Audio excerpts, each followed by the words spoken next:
Start.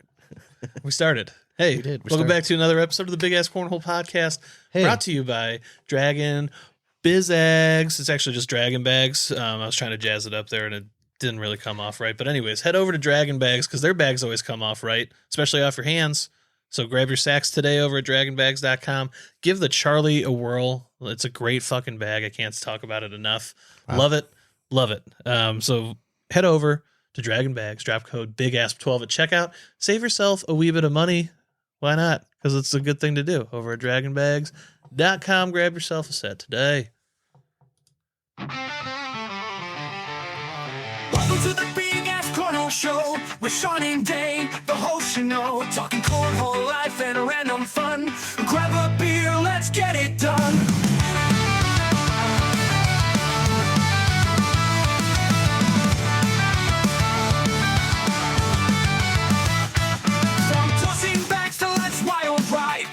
Enjoy the party, don't you hide. It's the Big Ass Cornhole Podcast time with Sean and Dane. It's always prime. Oh, with Sean is done.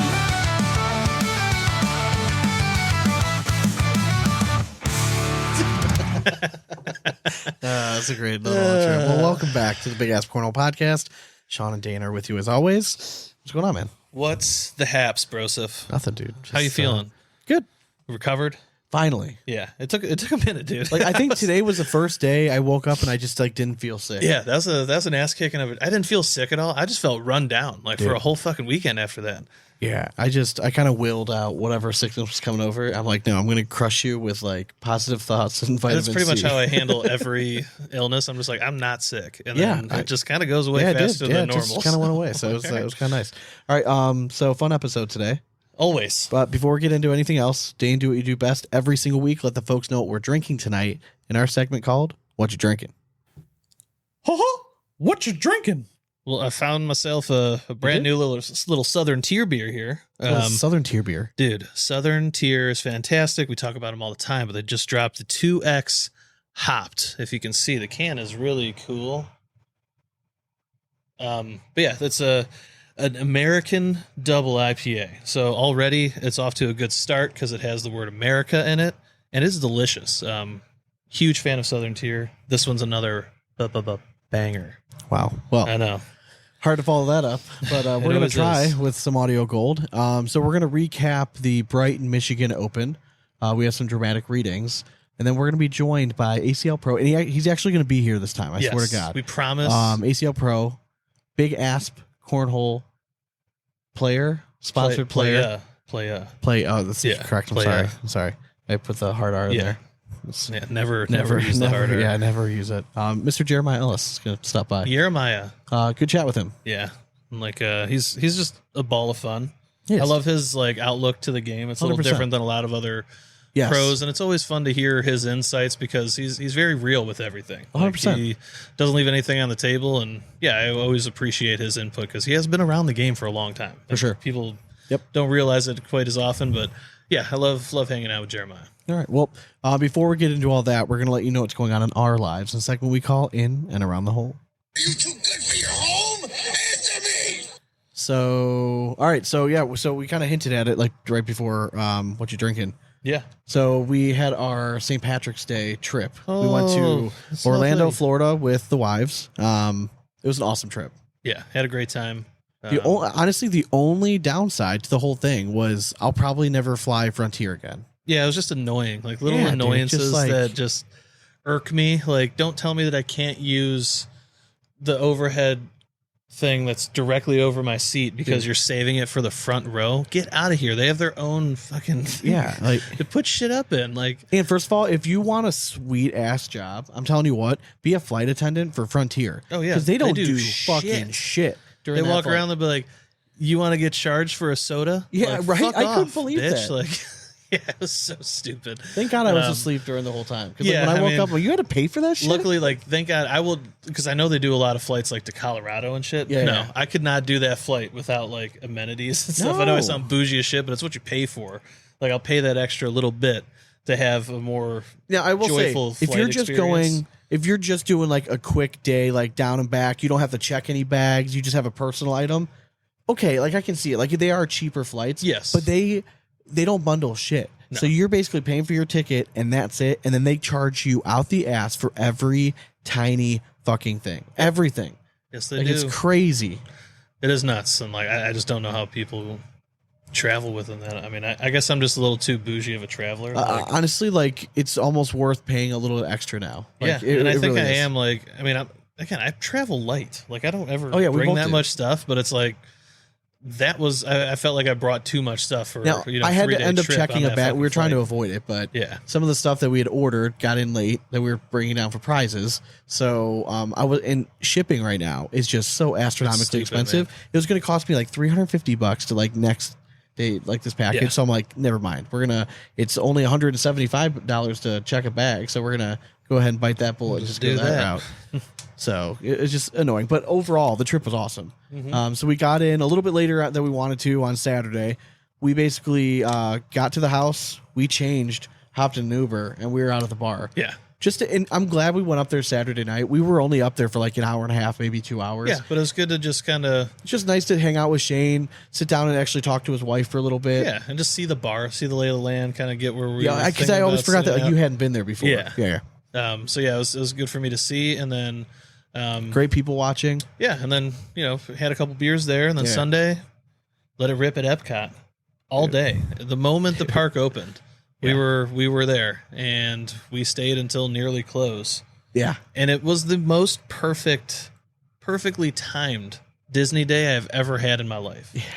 We rode everything we wanted to, and then some, And and I think only the- wait 20 minutes. I was think the at max. Yeah. and that was for that like the three Caballeros boat ride, which is like not even. That was just something stupid that we're just using to kill time. Yeah, correct. And yeah, it was just a perfectly timed day.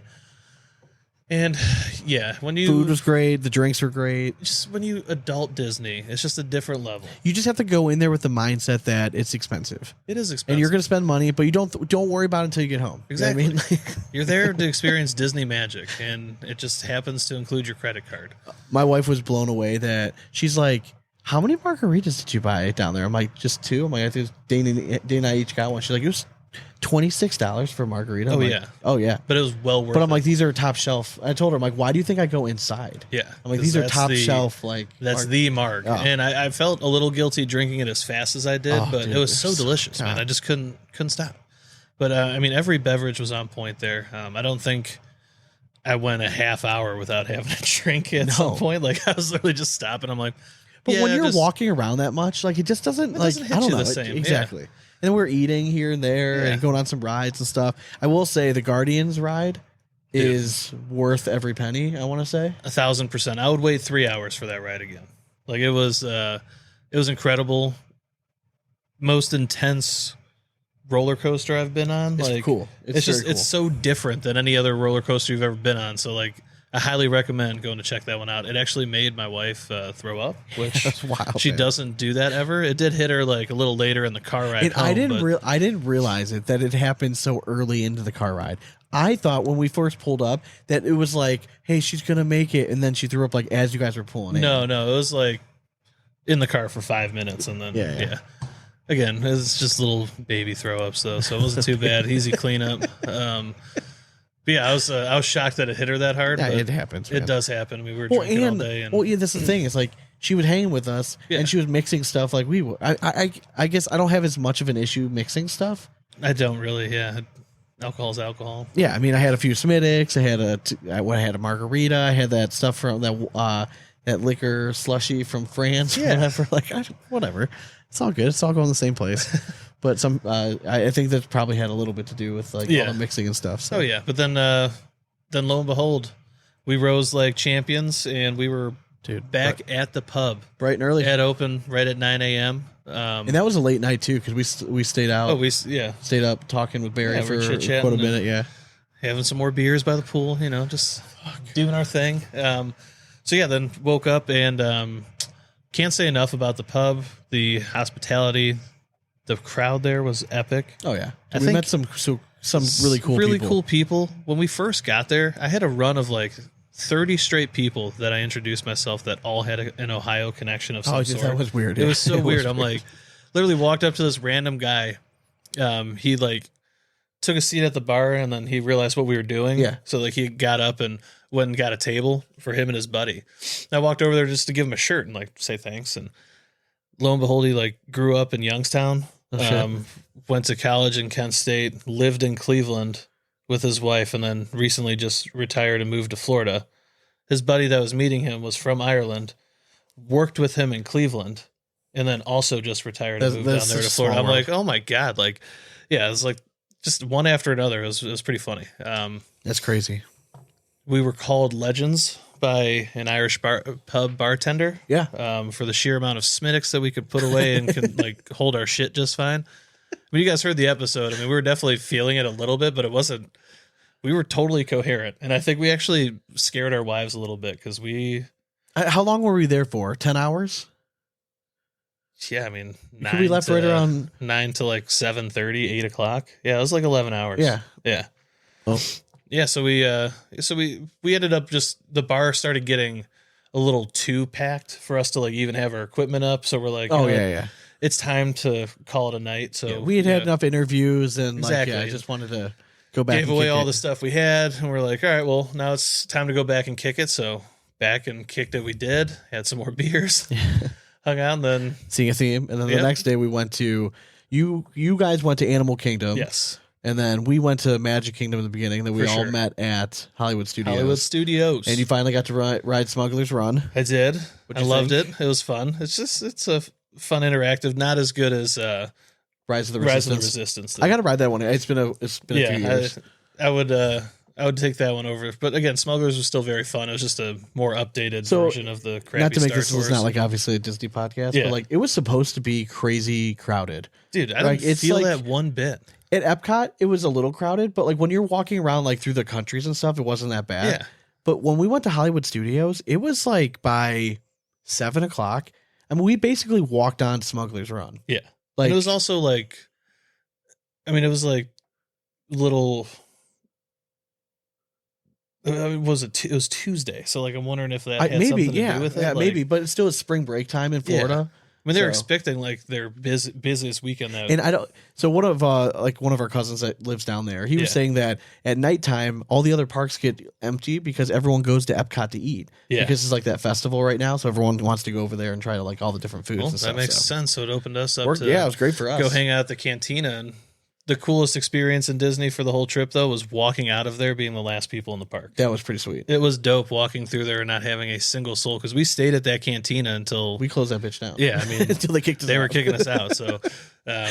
Like, what happens if we just keep ordering drinks? He's like, well, I'll keep serving you. Yeah, I mean, it was a whirlwind of a trip. But yeah, walking out of there was just so cool. And then flew home the next day, and it was just, dude, it was a whirlwind, man. And, yeah, and it just sucks. It's like 3 days. You land and then like we're just like on again. So like I was just dead tired for like, and again like I felt like I started getting sick, and then Val worked all weekend. Yeah, it's like it was just me and the kids. Surprise. But yeah, it was fine. I mean, it's like Sunday. I took the kids and we went and saw Snow White. Just to, like it was one of those. Did you 10 enjoy it? No, it's okay. Like I'm not a huge like fan of that movie to begin with. It's not like one of my favorites. It was fine. It's something to get the kids out of the house. We went to like a 10 a.m. showing, so it was like me and like one other like divorced dad like sitting in the corner with his kids kind of thing.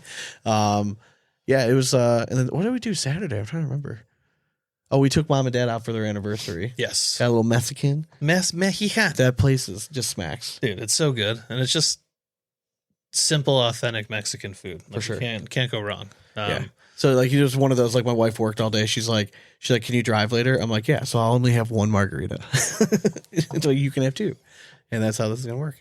Yeah. For us, like you hit me up about 10 minutes after I had just like made plans with some friends. So like we just met up with some people at the bar later. Val, Val was like, she's like, I don't feel like cooking. Like, what do you want to do? I'm like, she's like, do you want to hit up your parents, see what they're doing? She's like, I know it's their anniversary. I'm like, well, let's go take them out. I just assumed that they were doing like, well, I called first. I'm like, what are you guys doing for dinner? Like for your anniversary? She's like, I don't know. She's like, your dad's off doing something and he'll be back a little bit. So she's like, we'll talk about it. I'm like, oh, well, we'll buy you dinner. So.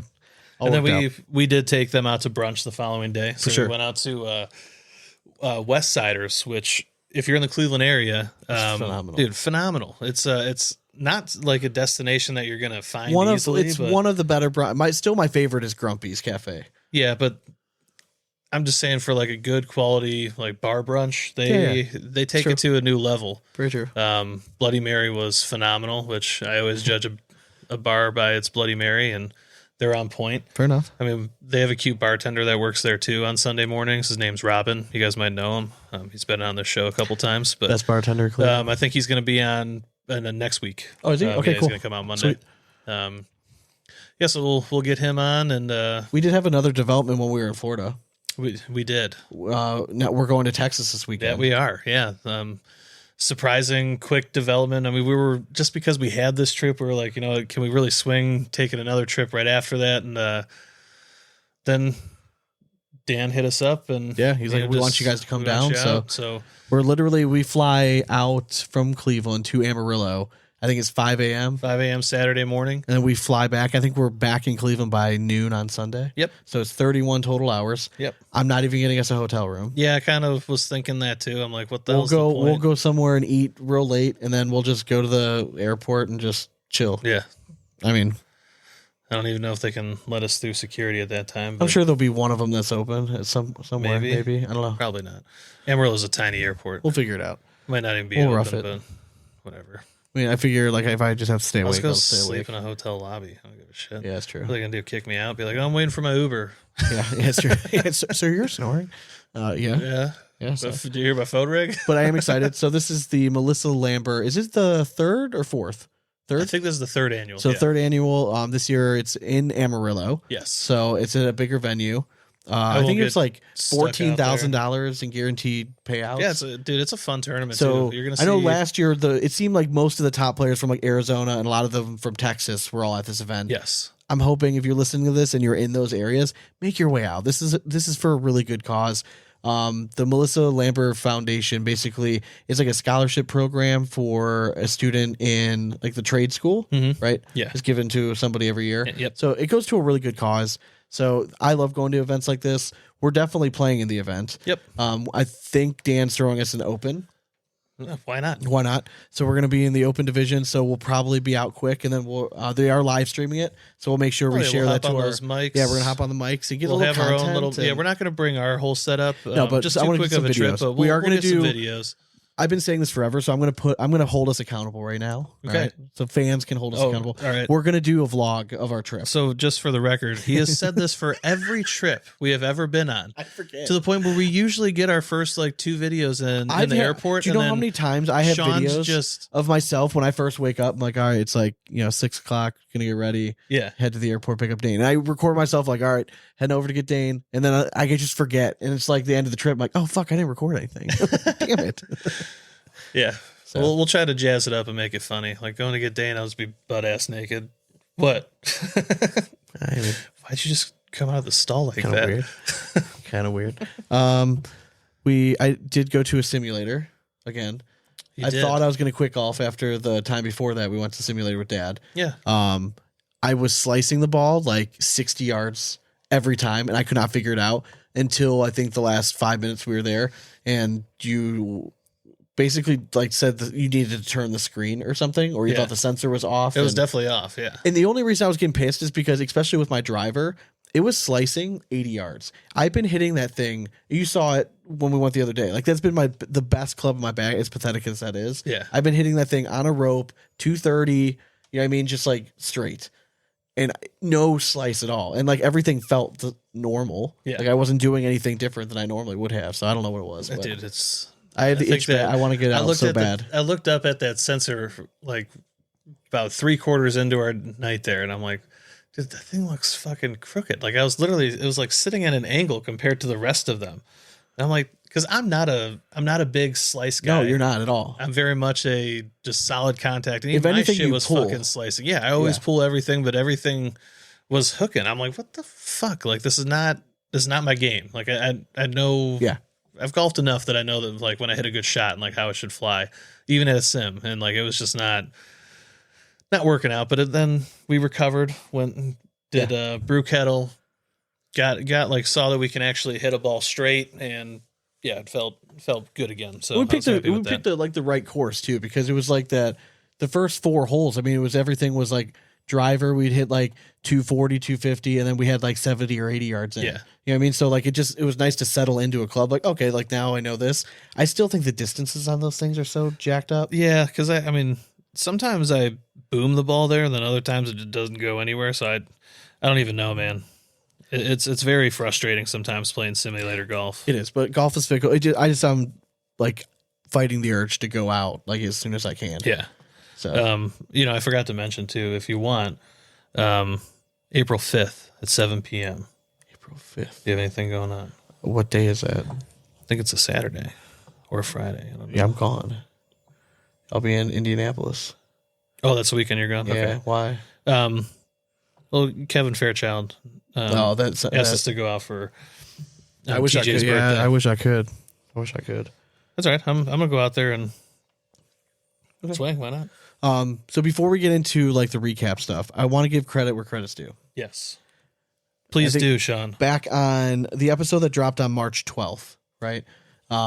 We had on Eric Cherney, and we went on like a pretty big rant at some point in the episode, just voicing our frustration about ACL teams and like the lack of overall coverage and updating the website, blah blah blah, and like they're just not doing anything to promote it. And you got us all excited for the draft. Like where's everything at? The day before our episode dropped, so we recorded that probably either Sunday or Monday that week. So on Tuesday, the 11th, they dropped like a little hype video for like the season coming up, but it was like teams based. Mm-hmm. And then on the 14th, the day after our episode dropped, they started dropping like Jake's like predictions and like stuff like that. So like something came out. Yeah. I'm happy something came out. The only thing now is like I just want to see follow up. Yeah. All right. I want to be able to follow along with this shit. Build the and hype as we hyped get up. closer. Yes. I want to get excited about We talked teams. a lot about this with Jeremiah in the interview as well. Yeah. And it's something that like even the players last year had no idea like what their team's records were. I just want a spot where I can go afterwards that's on the website and be like, okay, if it's the Woodchucks versus the Aviators, who won the singles matches? Yep. Who won the tandems? Who won doubles? Who won crew cup? Who played and won? Yeah, I don't even need like all the in-depth stats or anything. No, like, I just want to know who played. I just want to where. see who's throwing well. Like if I who's want to see winning. the in-depth stat stuff, I'll go to Score Zone. Exactly. Yeah, you just need simple stuff like just show the total score and like, Correct. who won, how many points that team won from that specific meetup, and then the overall like standings. Just keep that as a running list. It's not asking much. Because with the format change, I do think there's a distinct possibility that this will be fun. Yes, because this to me is what can become like your fantasy cornhole. Yeah. Like rather than trying to pick, people from a huge field, this could be the way that you could actually have your own kind of draft and have you some can fun. you can start follow having along with it. specialists. Like I'm a crew cup specialist. Yes, Thank you very exactly. much. Like, Yeah. I'm Tout just, myself yeah. as the best crew cupper of all time. Thank Half you a very bag. much. Yep. Arm only on the outside. Thank you. I tire easily, so 2 bags is kind of my jam. I'd be really interested to know when I watched Tony Smith and Mark Richards play. We'll get into this a little bit. They both threw with the arm on the outside. I was really interested by that. Why? I don't know why. I thought that they would both be arm inside. It just seems like if you cut a bag, isn't arm inside a little bit easier typically? No, because like if you're good at it, you can actually get around a bag higher up on the board with your arm outside. You can dramatize that angle a little bit. I just wonder more. how many like doubles teams would choose like arm outside. Yeah. Like if it's a righty lefty. I mean, it's true. It's. I think I see that more often than not, though. Both of them outside. Because I'm assuming when you're a pro, there shouldn't be much of a difference arm inside and outside. Yeah. But like as amateur players, I'd be interested to know like, do you have a favorite side? Like, is it like, do you prefer arm inside or arm outside? I always used to do arm outside. Yeah. I like arm inside now. I think doubles guys, like guys that just thrive at doubles, I think they do have a preference usually. Okay. And That's how I honestly, see it. It could change the next time I go to the board. Like for that sure, day, yeah. I'm like, oh, I'm just feeling better. And then I hope that you're just feeling the opposite. I'm like, all right, well, fuck it. Let's How are just you stick feeling with today? this. Yeah. Man? Terrible. Yep. Correct. See where it goes. Doesn't matter. Yeah, correct. And then at that point, it's all over. All right. So let's go over the recap for the ACL Open held in Brighton, Michigan.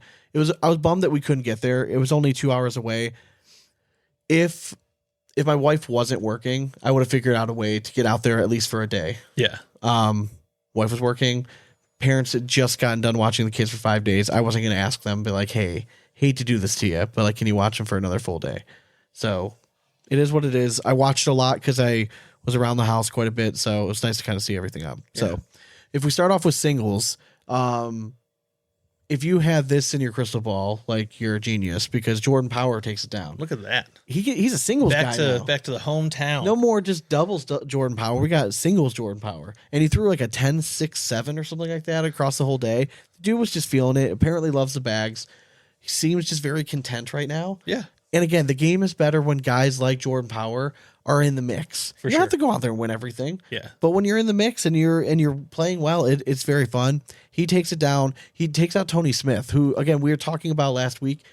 Where does he kind of fall, like, power rankings right now? Because, like, he hasn't, like, been killing it. But again, it's fucking preseason right now. These guys consider this. Jeremiah gave us a little insight on how this first thing's starting up too. That's true. There is kind of a reason to maybe not be top dog going into the first national, because if you're a top seed right now, you're going to be playing the best people coming out of the elite division. Yeah, so Cash Chamness might be your first matchup, and nobody wants to face him. That's what I'm saying, man. Period. Like, it's we've been seeing this happen for a couple of years. So if you find yourself as 16, 17 seed, it doesn't ultimately matter. You're still going to have to go play, but like, that first game might not be like the most difficult. Yeah, but I mean, two names on here that I love to see were Tony Smith and Trey Birchfield. Correct. Because the season's right around the corner. Yep. They're coming into form. Like, we expect them to be near the top in one facet, whether it's doubles or singles. Yeah. So yeah, they're just showing that they are bringing it at the right time. I mean, nice day for Titan Bags. Yeah, I mean, for sure. Got first and a third overall. It's not bad. Tony Smith takes second overall. Also tied for third overall, winning his bracket. Cash Chamness. Dude. Like, I think it's time to, like, not that we weren't, like, taking him seriously, but he's going to be a problem this year. It's going to be a serious problem. I mean, we're talking, like, he could come out of this elite and do some shit like, like Jake Gore. Yeah. Tony Forbes did last year. I mean, it's not just once it's happening. He's doing it consistently, which is scary. And he took down arguably one of the hottest players in the country right now, who's also one of the best players in the world, Mark Richards. Beat him. Just flat out beat him. Yeah. I mean, just the kid's really talented. It almost seems like too good to be true. Yeah, dude. Like, I don't know what star that, Rich wished upon went like that special night. But, like, I mean, it seems too perfect. Yeah, I mean, and I don't feel for anyone that has to face him going into that first national. No, that's what I'm saying. I mean, he has nothing to lose, right? Just go out there and play and lose. Does he have to, like, qualify before it starts? I think that, like, the elite has some sort of, like, qualification, and, like, depending on where you finish, like, then you go through. Because if it was based off points, he's definitely in. Like, he's got to be one of the top elite guys. I would imagine so. Yeah, I would imagine so. Second in the bracket, we had Gavin Cano. Again, just continues to knock on the door. I've been saying it for, like, the last 2 years. When he finally takes one down, like, it's going to be, like, I think it's really just going to, you're going to see a huge weight off his shoulders. And, yeah, it's just, everything's going to He's going to finally have that confidence to be like, okay, I can do it. And then another really talented elite player, Jaden Ellis, takes second in the bracket. Second in the bracket, also Mark Richards and Matt Guy. Good showing for Jaden in his home. Isn't that hometown for him? He's a Michigan guy, right yeah. So, I mean, it's just second in the bracket and up. I mean, pretty stacked. And then you say that, and then you throw in Cash, and, like, to me, that's what makes it even more impressive. As we go down the list, third in the bracket, you have Ryan Windsor, Gia Mora, Logan Dupler, and Frank Verona. Dupler, again, just is kind of just always in the mix right now. He's just really good. He's probably one of, if not the hottest players in the country, just kind of always in the mix. It's nice to see a Ryan Windsor sighting. Yeah, but for the record, ACL, can you guys proofread? Like, yeah, I know. Right, that did fuck me up a little bit, but then there's another one a couple down for Jason Rubin. But Jason Jason. Just saying little things. Apparently Frank Verona has a roll bag that just will make you cry. And he's a giant. So like, it's not even fair. Like, the dude can roll and he's like 7 feet tall. I just don't get it. But Ryan Windsor, it's nice to see him, like, still putting together. It is, yeah. I was very happy to see his name up there. Again, just right before the season's really kicking off. And I know the opens are for points and everything, but at the end of the day, you get more points from these signatures. So I think that's going to be the route that these guys are really looking to bring it home at. And when you go to, like, a really well-attended open like this, you start going down and you get to, like, the fourth in the bracket, like a Levi Haddock, Damon Dennis, Jason Rubin, AJ Sims. Like, you start to think, like, oh shit, like, they're only keeping 100 people next year. I know. And there's like so many good names names that we haven't called yet. I mean, you know what I mean? It's crazy. Other names that I think that going into the season, we just need to kind of keep on our radar. This Nyberg guy, Richard, is just playing lights out again. Like he's been in every open I see. He's somewhere finishing near the top. Like he took fifth in this bracket this time. Very solid finish. Sam Finley is having herself a very good season right now, like early on. So she's somebody that like I'm pulling for. That like can she sneak inside that top 100? I would love to see it. Joe Neestat sighting, like a Joe K. Like, is this just like everything was perfect? Like, it's in Michigan. I think he made a post saying that he just felt good. Like I hope so. He was just throwing well. He's really good, and people forget, I think, sometimes like how good he was at one time. The problem is he was really good, really fast, and then like it just burned out real quick. Yeah, which I mean, we see it happen time and time again. Like this game can be just an absolute mental fuckitude. 100%. And I think that's just what he went through. Rounding it out, we had Dylan Graham, Riley Schaff, Noah Almanza, Ryan Wiedenville, and Zach Aiken, all fifth in the bracket. If we move over to the pro and elite doubles, you had Tony Smith and Mark Richards, who just don't seem like they're ever going to lose again. Yeah. We said this as a joke when they partnered up last year, and then they won the first national. Be like, well, is everyone just playing for second? It seems like they're just, and Mark Richards is already throwing lights out. Mm-hmm. You had both those guys finish in the top two of their bracket. You know, Tony Smith was second overall. You're putting them together. It's just going to be a recipe for success. They're going to be really tough out this year. It's exactly what Lucky was hoping for making this pairing, and it's just 100%. Working out exactly how we anticipated 100%. It to be. So they take it down. They take down Logan Chamberlain, Justin Bird Jr. Again, a perennial top 5 doubles team for us, like in our power rankings. Justin Burton Jr., I watched a lot of their matches. Looked like he's back. Like his throw just looked better. The pacing of his throw, like just playing smarter, just seemed like he had, I don't know if he was just really comfortable with this set of bags, and like speed wise, just seemed like he was just locked in. Yeah. Good things to come. Another team that has been knocking on the door ever since they've been in partnership, and they've been easily a top 10 team every time, is Smith and Wiedenfeld. There's a beloved team too. Yeah, man, like they just vibe well. Yeah, they're a fun team to watch. And it's crazy to me that Ryan Smith basically just doesn't seem like he gives a shit about singles anymore. Like he's just hitching his wagon to doubles. I mean, I think he just sees himself as a better. He's one of the guys that I think is like, I'm throwing arm outside. Like that is my way. Like, if you're new to cornhole, 4 to 5 years ago, Ryan Smith was like the fucking dude. Oh, he was like he was the golden boy of the winning ACL. Everything in his area. And this was before like people were traveling all over the place. Mm-hmm. But Ryan Smith was like touted as like he could be like the next guy that's going to run shit. He's a former college athlete. Like the 100%. Dude's just he had a different approach to cornhole 100%, than people realize. Yes. Yeah, correct. And he like seemed like he was at one time was like a slide bag guy before like everyone was pouring all these bags in the hole. Yep. And then when everyone started doing that, then he's like, I'm going to learn how to like cut roll and do all that stuff, and he learned it pretty quick. Yeah, and he's been successful ever since. So for sure. Yeah. Also second in the bracket, so we had Ryan Smith and Ryan Wiedenfeld, and then Shine Bubenheim and Jordan Power. So Jordan Power had himself a weekend. Mason Trader and Cash Chamness, Cameron DeBrasio and Jace Fleischer were also third in the bracket. Sam Finley and Elizabeth Tennyson fourth in the bracket, along with Guy Nation, Brett, and Matt Guy. Interested to see these two play together. Yeah. Well, I saw Matt's post. He said that he was the reason why. He said Brett threw the best that he's ever seen him throw in doubles with him, and Matt lost them the match. Okay. So there's a potential there that if Matt was on, that they really could have made a run, it sounded like. I just want to touch back on Bubenheim Power real quick.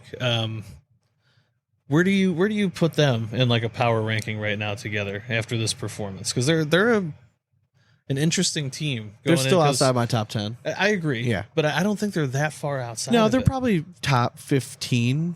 Because, I mean, Power is just so good at doubles. And then you add Cheyenne at the other side, you know what you're going to get with her. I just think they're such a tough out that I really do think that they're going to finish I hope so. Easily. I think it'd be a great story. For sure, yeah. Yeah, I mean, I think this is the best opportunity for them to do that. So, no, I think, I don't think they're top 10 yet.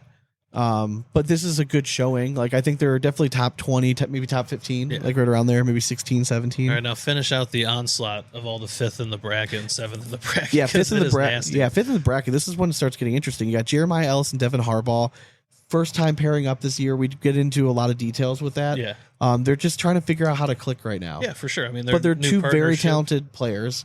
We already see that it works up at the top with Tony Smith and Mark Richards. Yeah. You see that it works with Chamberlain. You just put really good players together. It just kind of works out. And then you have Sammy Soto and Gavin Cano. Again, a team that I have top 3 power ranking. I think they're going to be just fine. 5th in the bracket. Spencer Fabianar and Logan Dupler are like a really interesting team. Honestly, if you tell me that before this tournament starts, a lot of these 5th place teams I'm probably having up towards the top. Dalton McClem and Gina Ramirez take 7th in the bracket. Cody Henderson and Ethan Walker 7th. Jaden Ellis and Zane Kratz, and Austin Waskow and Quinn Reeves, who's a sneaky team. I think we need to kind of remember those names like as a pro season comes on, because depending on their draw, like they're really talented guys, and it wouldn't surprise me. Well, they've gotten it done under the big lights before and stuff in the college and everything. So like that stuff helps when you get into the later rounds of these quote unquote signatures. Well, all right. So what are we thinking with Henderson and Walker? Like, is this going to be a success, or is this going to be like a frustrating season for both of them? I think it's because I would hate to see it be frustrating, because Ethan has been just on the rise every year, and I think in singles he's still going to be a big problem. But again, if things aren't going great in doubles, can it bleed over into singles? I think it might. Yeah, it very well could. I don't know. A lot of it hinges on Cody. Yeah. Because I think Ethan's at the spot now where he just is dynamic. Well, he's throwing his bags. Like, he's been very comfortable. This is a new bag company for Cody. Yeah, so, I mean... Cody's a finicky guy, man. He is. But Cody also just needs to remember, like, what got him there. You are a tactician. You can still do that in this game. He needs to be the wily veteran. Yes. Play old man golf. Yeah. You know what I mean? Like, take any point that they'll give you. Correct. You don't have to hit the huge shot. No. If it's a high risk, just get little points. Agreed. That's all this game is now. Yeah, I agree. Yeah. I don't know. They're one that I'm going to closely watch, because they are a very interesting pairing. Yeah, and I go back and forth. I'm like, do I put them in the top 10? I think I did the first time, just because Ethan Walker I think is that good. It's very intriguing, yeah. And you know what you can get with Cody Henderson when he's on and he believes in his partner and shit. Like, he's one of the great double players of our day. Like, but yeah, again, just gonna watch them close. Like, I put them there. Like, I'm gonna watch Ellis and Harbaugh too. But this could be the first time in his playing career being with a doubles partner where he is not clearly the A1. When it was Hisner Henderson, I think in Cody's head, he always considered himself as like the better player, right? Yeah, for sure. But now, like, I think maybe he's doubting that for the first time. And can he take on like that 1B role? Yeah. Can you be that big brother and I hope trust so. your partner to get you points back? Like, if you like, that's really all it comes down to. And Cody's such a good dude. Like, I want to, like, if he happens to hear this, like, to me, it's like, embrace that role. Like, this is another way to give back to the game, is to teach these young dudes like how to be a professional, like how to handle your shit. Do the little mental things too. You're so good at it. Throwing your opponents off with just the little. And maybe you know what? Maybe he is, and we just don't know. So I hope that's the case. I would love to see that, because again, we know Ethan's a little fiery too. So 100%. Like they could get a little thing going. It'd be fun to see. All right, so wrapping this up, in women's singles, we had Caitlin Allshouse, another name that we need to like really figure. Well, we've been saying this whole season, like she's been near the top in all of these things. So yeah, no, she's looking good. We had Kirsten Leos, Cheyenne Bubenheim, rare 3rd place finish. Hey, good. I mean, tip of the cap. Peyton Haynes takes 4th place. Dia Lee, our friend, tied 5th. Yeah, Dia. And also Cameron Belvin. Nice to see that name back. Cameron Belvin is a dark horse to, like, if DraftKings was awesome and they let you, like, what female is going to make the furthest run in pro singles. You just throw her in there, because if she 100%. Has a day, she could literally win her brackets. And she, she tends to go very deep in one tournament a year. Yeah. And if I don't, I think it was 2 years ago.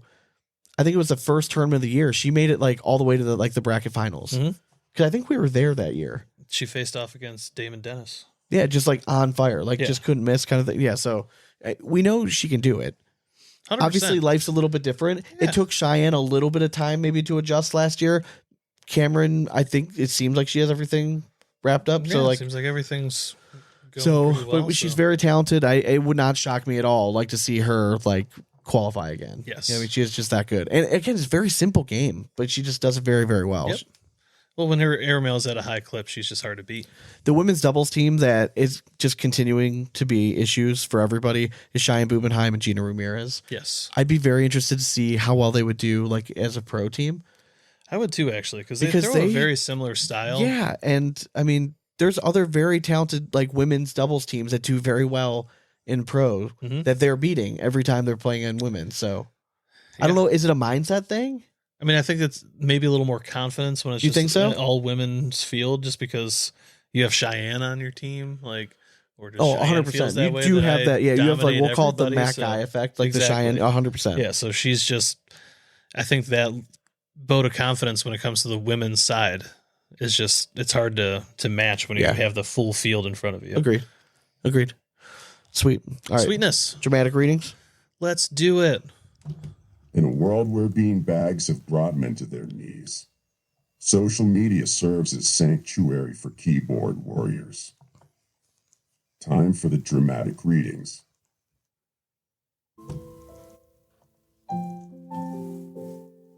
All right, so this is gonna be like kind of like a two-parter. Oh, okay. All right. First part. Do I pause the music in between? Jacob Trzynski. Sick of going on Scoreholio and seeing, in quotes, BYOP SPR cap, end quote.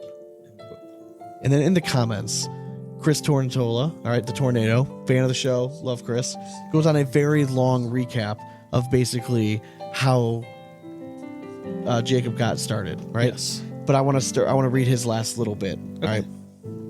So this is Tornado. On another note, please tell me where it says because you are a pro, you're responsible for growing the game. In today's game, all the vaginas run from the pros and cry like babies. Why is Jacob responsible for growing the game? Somebody show me where it says that in his pro contract. Also, read my comment below. Ooh. So, okay, two parts. We'll start with the Jacob Trzynski thing. Yes.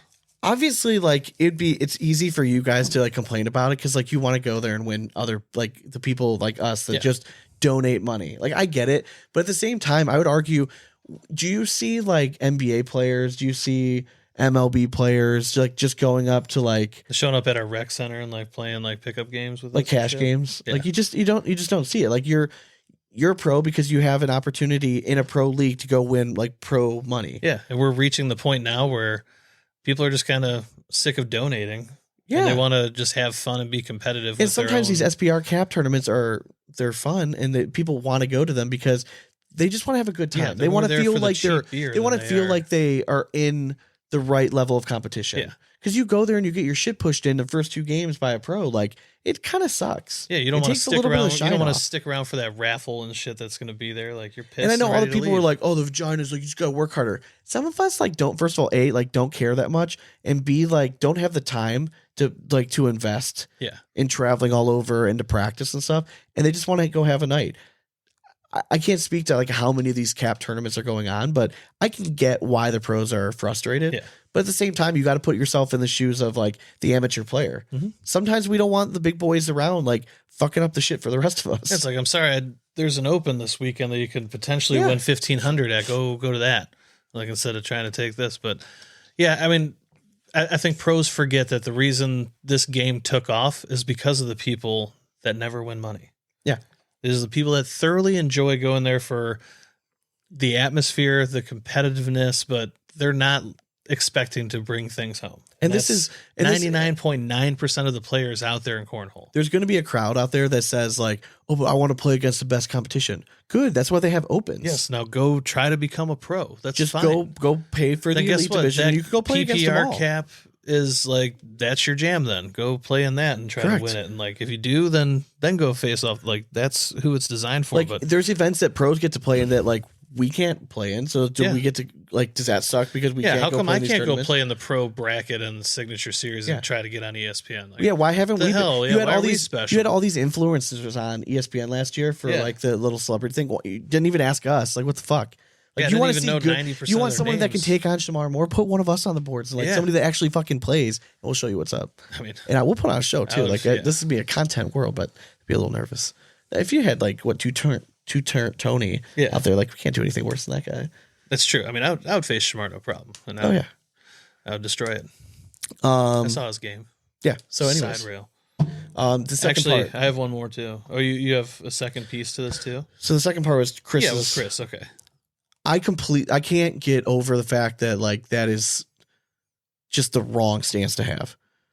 And I know it's not in your contract to grow the game, but if you guys want the game to keep growing and you want to be able to do this full time and make more money, then you can't you are the fucking pioneers of the professional game right now. So yeah, it is part of your job to go out there and represent the league well.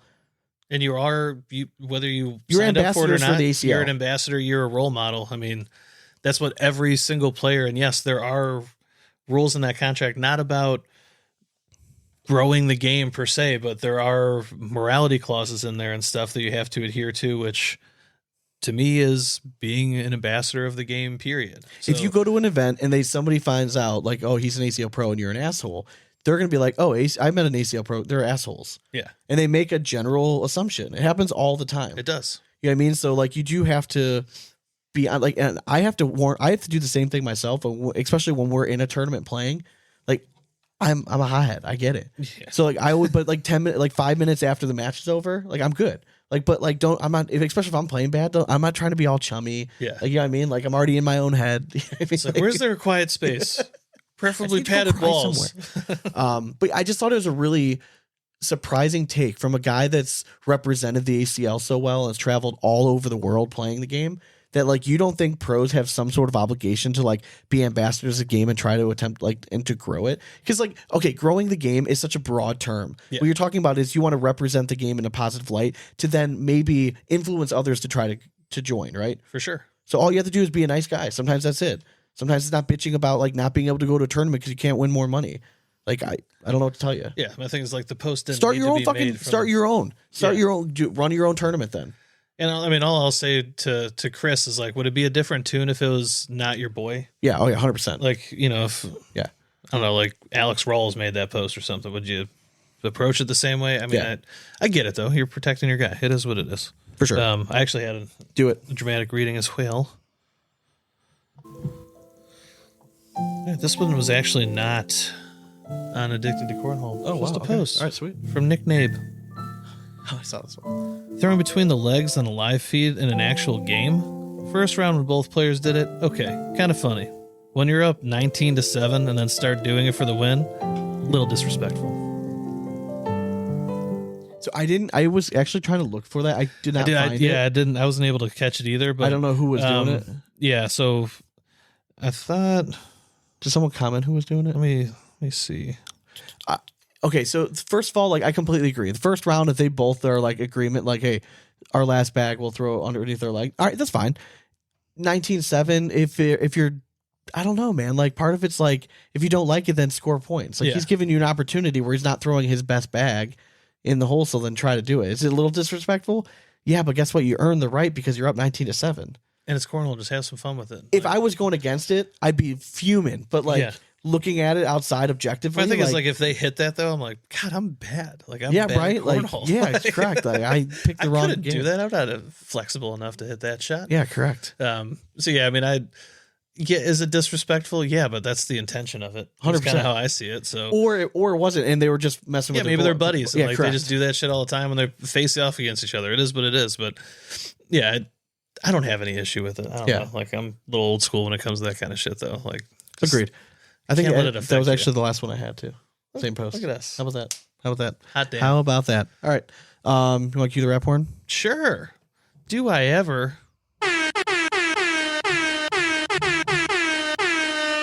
Ooh, went rhythmic today. A little rhythm with it. Yeah. Usually I just try to go sporadic. Yep. So, all right. So you can reach us at Instagram, TikTok, YouTube, and what else am I forgetting? The Twitters, X. And Twitter, X, whatever you want to call it, at Big Ass Cornhole.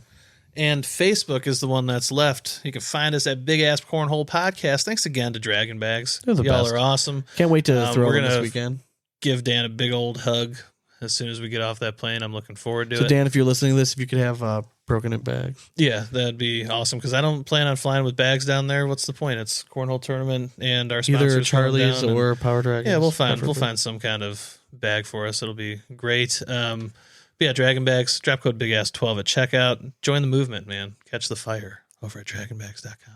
And if you're looking to support the show, you can do that at patreon.com/bigasscornhole. And for the price of beer a month, you can help us continue to do what we're doing. We post the video versions of all of our interviews. We do happy hours. We do bag giveaways.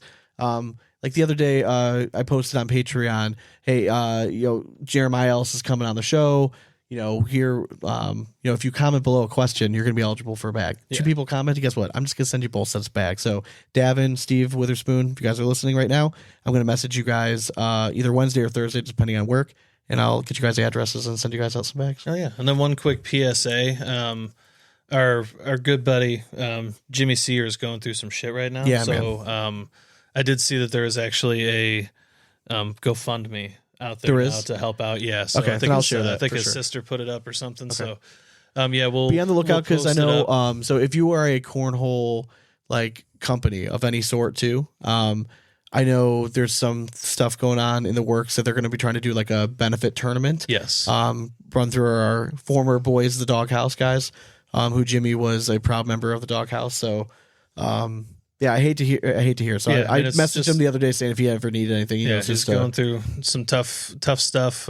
So yeah, just looking out for him and his family. We'll post up that GoFundMe on our page, so be sure to check it out. And if you can, any little bit helps. It goes a long way to a great guy and a great ambassador of this game. One of the funniest MFers you'll ever meet on the court. Some of the latest nights I've had have all revolved around yes, him. correct. Yeah. Yes, correct. Remember when you just left me at Worlds and you guys were just crushing tequilas at the fucking bar? And I was standing there with Greba, just where am I in this RV right now? Is this deliverance? It happens to the best of us. It does. But yeah, so if you go to patreon.com. Yeah. You could head over there and support us. But I'm planning to do, so the season's kicking off, right? So the first signature series, I'm going to be working this weekend to put together kind of like a preview of it. Yeah. Just who I'm expecting to do well, any insider stuff that I'm hearing about, and then I'm hoping ACL, if you're hearing this, we get the brackets out somewhat early. Yeah, that would be nice. It's probably asking too much, but I don't know if they're going to do some bracket reveal. Again, it's a content idea. You should probably do it. I mean, we can't have our cake and eat it too, though, because we did ask them to cover teams as well. So maybe that's going to take up their plate. I don't know. Is it allowed? If they do a bracket reveal show, can we go live sharing their screen? You know what I mean? Can we commentate over what we're seeing on the screen? I know we've discussed this in the past. I just don't know the legality of it. I'll try to look it up and see. Okay, I would be interested to know. Because to me, if it's live streamed, I feel like I could live stream a live stream. Why not? You can literally take somebody's video and just that's what I'm saying. Everyone else does. It's already on Facebook. It's public, right? I can share it on our page if I need to. Yeah, I could literally just put it as the background behind us and just have us on the screen. Yeah, that's what I was kind of thinking. Yeah. Okay. All right. That might be something to work. Yeah, I think we could figure something out. But stick around for Jeremiah Ellis. The interview's awesome. We just talk about a whole bunch of stuff, just where he's been at, his headspace since coming off a really hot start, and then new partnership and all that stuff, and just how life's going. He's just one of our favorite dudes. He's a good dude. Yep, we'll be back next week. It's gonna be the first. It's still weird saying signature, man. I'm gonna call it national for right now. So just first pro event, big pro event this of the season. It's not a signature series. It's just signature. So I'm gonna try to get a few people on next week. So it might be it's probably State of the Union time. Trey Ryder's it's been a little over a year since he was on last time. So I might try to get Trey, and then we're gonna try to get one of our favorites on again for pro wise. Yeah, and it's nice to have Trey come on right around if you guys have a pro out there, and I'm gonna post it on Patreon as well. If there's somebody out there that you either liked as a guest before, or you're no, I think this person would be super interesting. Yeah. Let me know. I'm interested. I want to know who people want to hear from. Yeah, I mean, the one I was thinking that we haven't talked to in a minute was Shibby. Yeah. Always chit-chatting with him. Yep. We can always try to bring on any of those Florida boys. Yeah. They're all Kingsbury. They're all cool. For sure. All right. Well, I hope you guys enjoyed the interview. We'll be back next week with more audio gold. And as always, we hope you throw it straight. That's nothing but 4-baggers from here on out. Cornhole it. Later. All right, welcome back to the Big Ass Cornhole Podcast. We are joined by Mr. Jeremiah Ellis. What's going on, man? What's up, buddy? Nothing. So thank you for joining us. And if you hear the chirping in the background, apparently Dane doesn't change the batteries. Dude, I don't think alarm, that's me. Is that you, Jeremiah? You got a smoke alarm chirping? Oh, that's definitely me. Yeah. Yeah, it's not me. 100%. Is it you? I think his mic's been on. Yeah. Because Dane was like losing it right before you came I out. just changed it. Yeah, he's like, what the fuck, man? He's like, it's such bullshit. Like the one that was chirping. I'm looking at it. The battery is sitting out of the seat right now. It is. Dude, I've saying, I gotta thrown change smoke that battery detectors too. away. I've just thrown them away. Like if they won't stop chirp, I don't know what to do, so I just threw it away. We replaced them eventually, but like there was, I mean, it's been going for so long that I don't even realize it's doing it. You know, I've I get changed it. the batteries, and then I guess I'm just used to it. I guess by now. It happens to the best of us. So welcome back to the show, buddy. Yeah, sorry, took a month. It's all good. Hey, listen, man. You came on looking fresh though, so it makes up for it. Yeah, for sure. Yeah. Had to give you enough time to do You that like laundry to wash that jersey again. So we're all good. All good. So how's life? I haven't talked to you in a minute. Life is it's a roller coaster. That's just what life always is. It's always roller coaster, up and down. Busy. And yeah, man, work is just I'm so over furniture. Yeah. Like, dude, go get it yourself. Go get it from Rent a Center, wherever the hell you want to get. Just stop ordering through UPS. It's the Amazon special, man. Everyone I'm sure. wants to get their shit quick and easy. They can't fit in them tiny little trucks they got. That's why. Yeah. So how's the game feeling right now? So I mean, I didn't go to much all year. Yeah. Recently, I've been going to try to get tuned up for it, but it's been back and forth. It's a wave, man. It's like for me, if the bag feels good in my hand, I'm confident I'm going to win. But over the weekend, man, that was my problem for singles. It just one game it'd feel money. The next game, it'd be feel like crap until I give them 12 points. I figure it out and I got to battle back. But did you try changing it up throughout the day or? no, I think it's more of so I used to practice like this was my schedule, one day a week, just me solo. I'm gonna go to the barn, go to wherever. I'm just gonna throw for 3 hours, and I haven't done that in so long. I'll hit a blind draw in order to, get my reps in or whatever, make a couple extra dollars. But yeah, I haven't done that, so it's just feeling weird coming out my hand. And today, I actually went and practiced for like 2.5 hours, and I am ready. Let me tell you. So is that all you need? Bro. You just need like the few like that solo time, just to kind of get your find it again. Yeah, figure out why it's coming out wonky. You know what I mean? Sometimes you hold on to it too long. Sometimes your wrist is a little crooked. Where it's just that's what I need. So that's what I'm going back to. I'm going to skip all the blind draws, screw all that stuff, and one day a week going to be solo. Yeah, I mean it's season time, so it's ready to tune up, get ready for the ones that truly matter at the end of the day. I mean they all matter technically, like up to this point, which is horse crap if you ask me. Opens you should have been the same way. Yeah. Let me play with up and coming players. Let's maybe make a run and get some eyes on them, help them with a sponsorship. Let me figure out what bags I want to throw, break them in. Also, there's just so much that goes into it that I really hate the format. I hate that opens counters pro points because you got to go in there and you got to try to win. And I don't want I don't want to do that. Yeah, no, I get that. Yeah. I think I'll be interested to see how the format changes next year when they drop it down to 100, because I kind of feel like if you're going to go down to 100 players, it really should just be those pro events. It should, yeah. The signature. You can still have the ones open that series, matter. like open standing points for qualification. Yeah. I don't know how they're going to relegate, but there's going to be some sort of relegation system even when they get down to 100. Mm-hmm. So you can still have like those open points mattering for those. But in terms of like pro standings, no, it should be like just the pro event. Now I get that like you guys are playing the pro and elite only division now, but it just makes it tough for guys that like work. Right? Like, that's why, like, these young 20-year-old dudes are, like, dominating the game, or even younger. Like, they can go to all these fucking events across the country. Got time. And throw all the time. So going into last year, even going into the first national, it just seemed like you were winning everything. Was it just, like, was work just at a different time? Like, you just weren't as busy and you had more time to practice? Were you just super motivated last year because, like, it was your rookie season, you want to make a big splash? I mean, I'd say it's a little bit of both. So, yeah, work is absolutely just crazy anymore. I blame the post office and UPS being cheap. They didn't want to take all of our volume they was already delivering. Yeah. So, we're taking it back. Well, work is crazy. And I also yeah, I guess I haven't been that motivated. Last year, I was like, I heard all that bull crap of you play in the B League, you can't compete, you're maybe top 50. And I mean, in my heart, genuinely, I'm like, no, I'm the best player in the world. I mean, that's how I felt just going in there.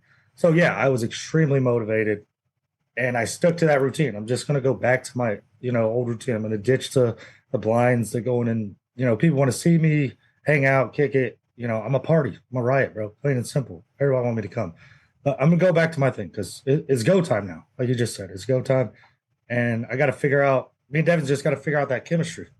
I don't know what's going on, but there's something lacking.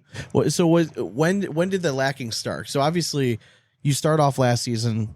I mean, you can't ask for a better start to the season, right? You take down singles in both, you win one in doubles, like you're just fucking rolling, you're on top of everything.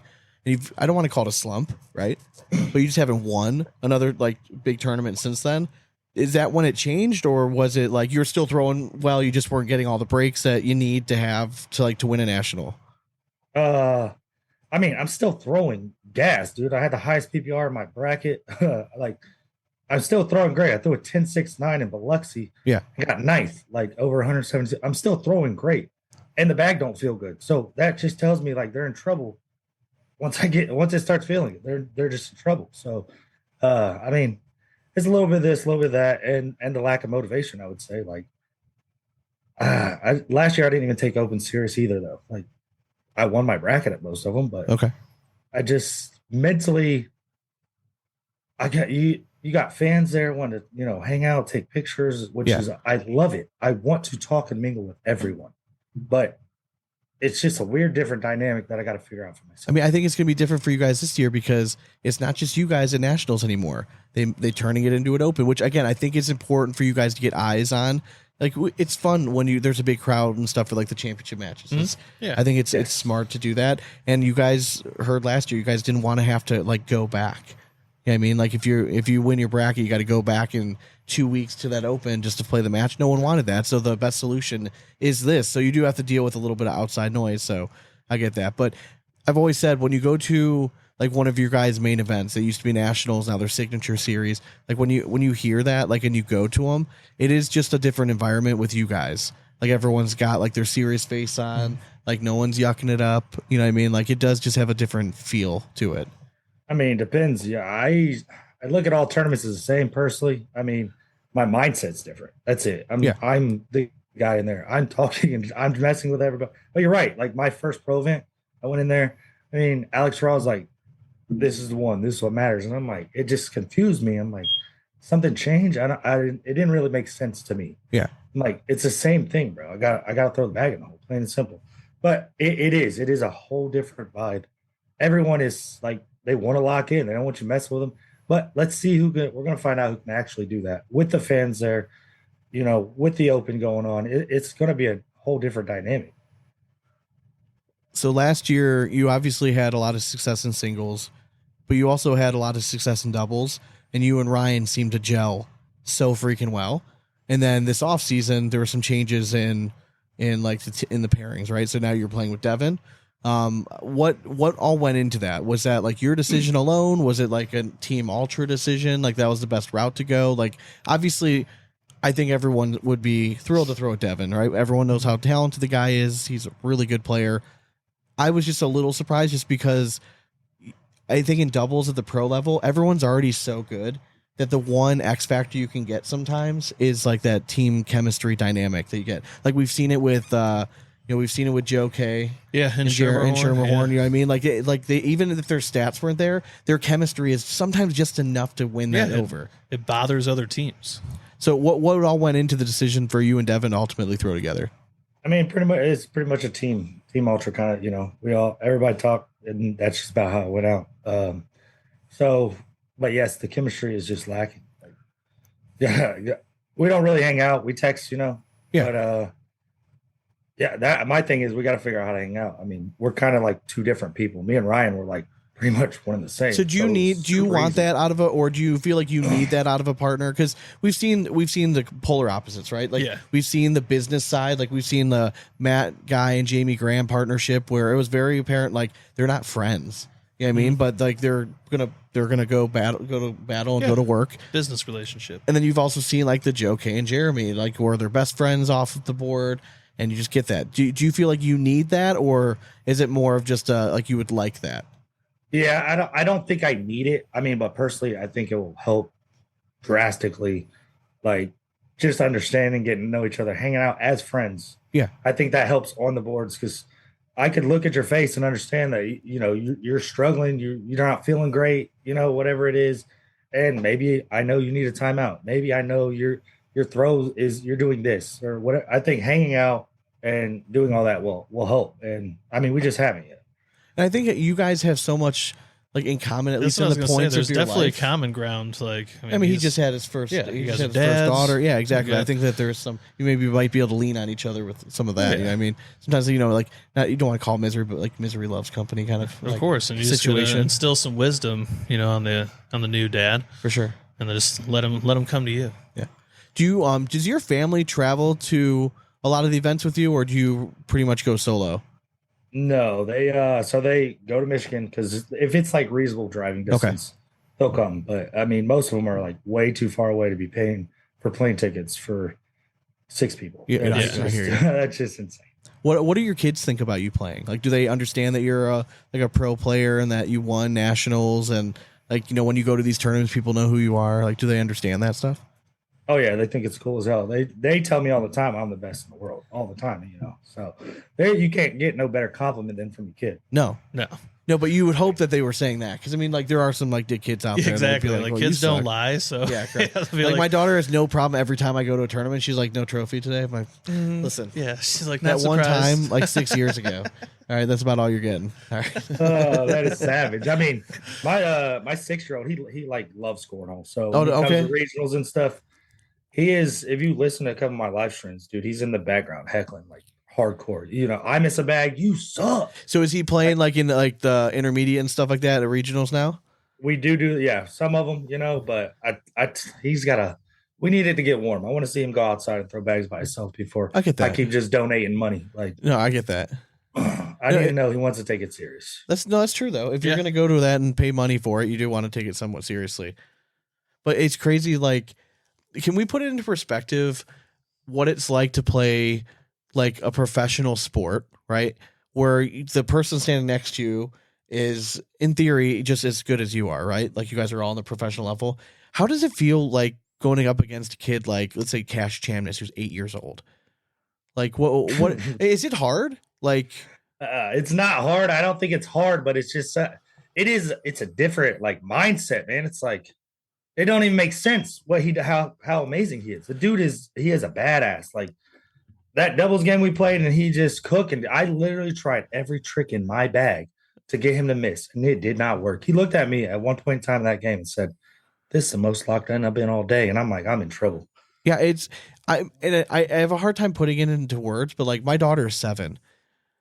My daughter wouldn't even be able to throw the bag halfway to the board, and then this kid not only does he have the strength to get the bag all the way there, but to manipulate it and have the touch to do whatever the fuck he wants. I mean, he has all the shots. I mean, it's almost like the stamina. Like for me, it's like the stamina as the day go. As you go longer and more rounds, he is still in phase. So being that small and having that much endurance and like it's just crazy. Yeah, clearly kids have more energy per se, but like you're saying, endurance and like just overall like muscle strength and like that is super impressive. It's impressive, but I mean, when it comes to like bag manipulation, though, like it's proven though that kids have an advantage with that. I go like back launch and forth. Angle and stuff gives them an advantage. I go back and forth because when I see like if I was turning on ESPN, right, and I saw Cash Chamness, this little 8-year-old, just dominating some dude that apparently is one world champion, you know what I mean? Like, and I'm watching it, I'm like, oh shit, like I might stick around, but at the same time, I'm like, for the general growth, like no one wants to lose to an 8-year-old. You know what I mean? Like, and if he wins the tournament, like. Well, we're all fucked anyway. If any junior wins, like all the gambling stuff just goes second place. Like no one wants that. You know what I mean? So I go back and forth, like, because the juniors they're so good, and you don't want to like alienate them because you don't want them to like leave. Well, it's hard to call it it's hard to look at it as a pro sport with 8-year-olds in it. Yeah, I know, man. I mean, it's crazy. Yeah, I mean, I'm kind of with you guys. I did say like It's awesome, it's super cool to see kids do things like that. Yeah. But yeah, it's just I don't know. I mean, I looked at Jake in the middle of that match, and I was just joking around. I'm like, bro, get these kids out of here, bro. Right? I know, Just seriously. get Like them gone. it's crazy, man. But yeah, they're awesome. I mean, cornhole is essentially like AAU basketball anymore. All these kids, they put in all the work, they travel. Their parents are behind them doing it with them. Like it's a family thing. So that's super awesome. Like No, that's for so sure. I completely get that.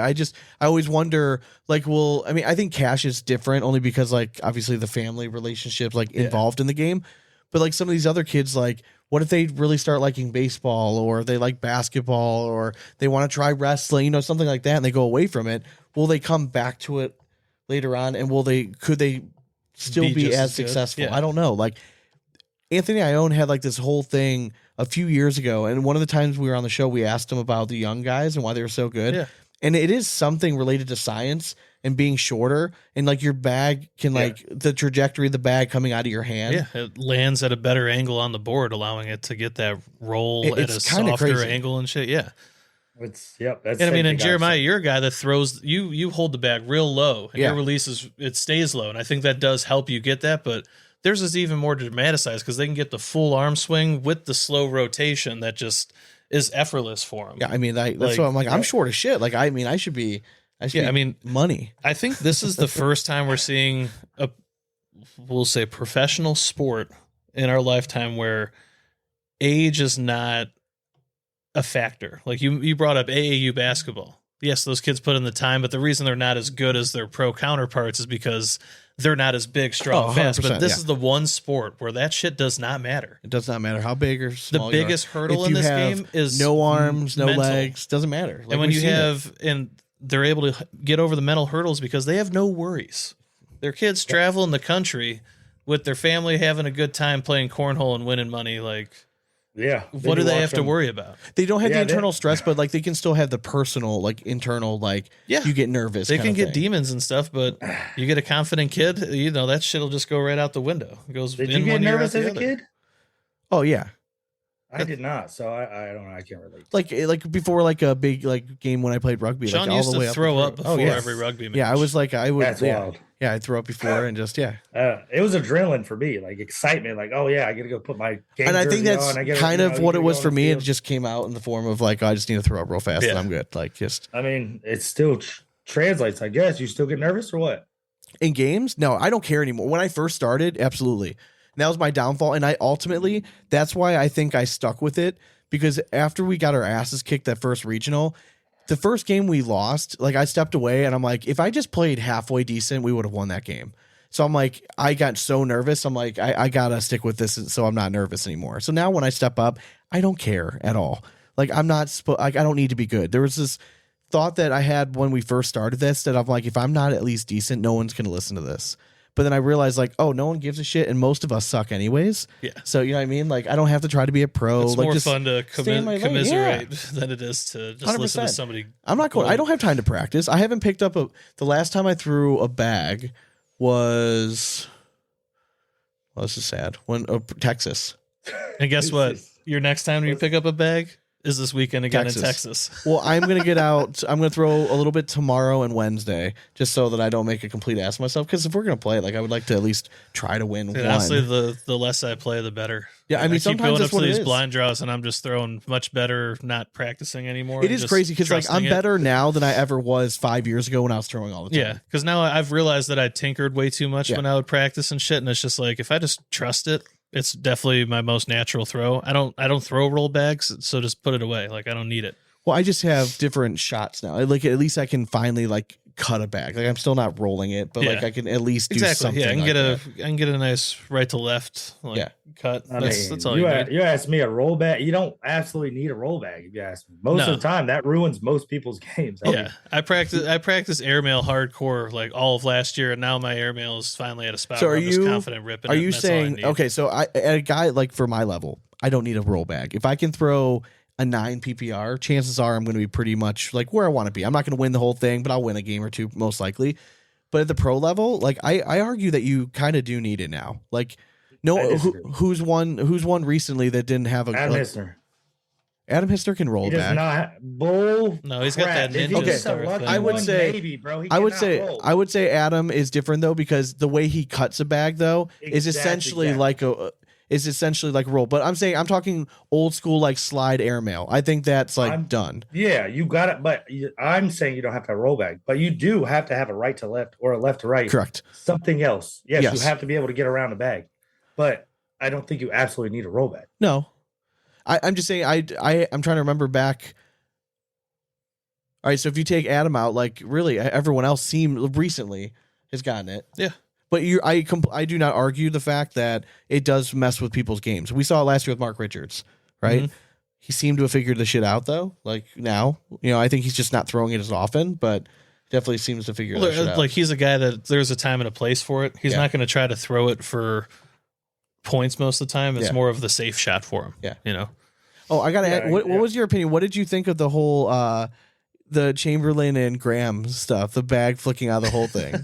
I was on the sideline like, yeah, get him. Dude, I loved it. It was awesome. I loved every second of it. Dude, I love that kind of stuff is great. It really is great for the game. Did you see my t-shirt? No. Oh man, let me see if I find a picture. I wore a t-shirt over the weekend at the Open. Had a big old teddy bear choking out a Lego man. It was pretty awesome. I wanted like take a picture of just as Jamie's fingering the bag to flick it out of the hole. That's fucking awesome. That was it. Hell yeah. It was just on a t-shirt. That's of Jamie's fingers just flicking the bag out of the hole and make that as a t-shirt. Like, I mean, the best part was I played the blind draw Friday and somebody actually did that. My bag was hanging. They flipped it out afterwards. I'm like, yo, this is amazing. It made us laugh though, because like if we're playing each other, that's the typical dick move that we're going to do. Like if I put 4 points on him, I know one of my bag, I'm going to have to go walk for. Like D's going to go chuck it off to the side or something. Like every time. Like it's just mental forward, like fuckitude. All right. Yeah, for sure. Try to get any advantage I can after you just scored 4 on me. Even though it might be showing my hand. So one of our listeners, he had a question. David wants to know, are you still throwing the Viper R, or are you switching to like the RV or the XS, whatever? Wow, you guys, that's Ultra's getting kind of crazy with these letters. Crazy, bro. Yeah. I mean, so I've been throwing the RV lately. RV? Yeah, I threw it this past weekend. We threw it in doubles also. I mean, I just like the way it feels. How is it different than an R? I think it's just a smaller template. Slightly, like not much. Yeah. Smaller, but like I threw the RS at the beginning of the year and I was in love, but I went to the one Open and it failed. And I'm like, I don't got the time to break in bags and get them feel I want them to. So I'm like, screw it. I'll go back to the R. They came out with the RV. I like the smaller, how it's a little bit smaller. Okay. I feel like it's got a little more bounce and it's a little bit heavier, which my short arm swing, I could tell big time. Okay. But that's what I've been throwing. I finally got it to a nice speed. So that's where we're at. And Steve Witherspoon wanted to know, have you and Devin settled on a bag yet? Like, have you guys been throwing the same series or? Bro, the hell of fun. I mean, I don't know. Like, listen, I show up. I'm like, Devin, what you want to throw? We figure it out. I mean, I did tell him over the weekend we're throwing my damn RVs, and that's what we threw. So, okay. But we threw a different bag every Open so far. Every single Open. Yeah. He does tinker a lot. Like I don't think he sticks with the same bag very often. Yeah. Which is like what you were saying earlier. You feel like you're better because you don't go practice all the time because you tinker. I personally feel the same way. That's why I just one day a week instead of all these blind draws, one day a week for me to just, tune it up a little bit. And that's all I want. That's all I need. Now, like the day of a tournament, are you like showing up super early to practice what's your too? Routine? Well, yeah. What's your like pre-national tournament? I would like to get there an hour early. Yeah, but that's just so I could, like kind of wake myself up, and then I'll throw for about 15, 20 minutes, and then that's about it. Then I want to go talk and joke around and mess with people. And do you have like a set practice routine? Before. Like when you are by yourself, like are you just throwing? Yeah, practice routines. I throw them all in a damn hole. If I miss one, go get it.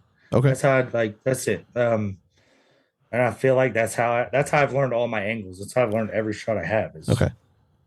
If you can look at Matt, bro. I mean, yeah, he's not winning, but at the end of the day, the more bags in the hole, the harder it's going to be to beat you. Oh, for sure.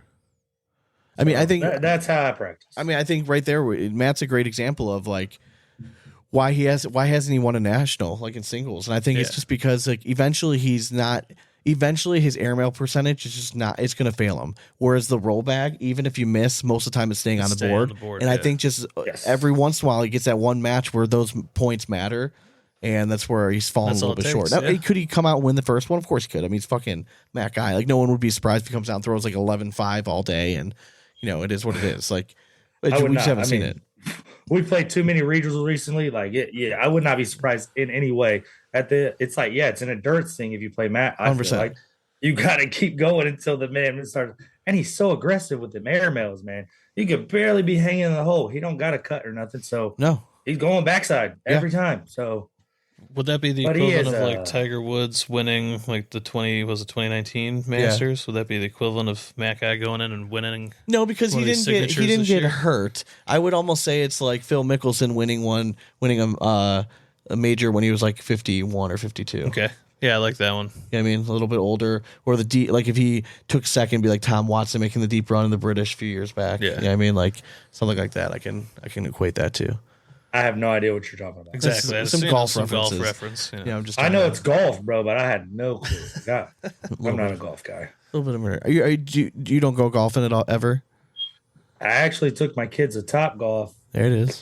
2 weeks ago, and my daughter fell in love, so I might start golfing. My daughter was just asking me the other day. She's like, "Can we go to the driving range soon?" I'm like, "I love you so much. Did I ever tell you that you're my favorite child?" I went one time before that, Top Golf, and I don't know what it is, but everything I do is like it's short motions, man. I hit the ball right, and it goes. The little machine that shoots the ball out. Yeah. I sliced it so hard it hit that thing. Oh shit! And there was like an awning on the outside, and the ball shot back in. It was probably a foot from hitting the glass on the inside. And I said, guys, I don't think I can do this anymore. I'm not trying to bust no windows or hit nobody. I feel like you'd be a good time on the course, though. Yeah. You'd love it. I'm a good time anywhere. Yeah, I know. You tell yourself that a lot. So it's fine. I mean, it's just, ask the people, bro. If you hung out with me, let them know. No, I know. We've hung out before. So First Nationals coming up.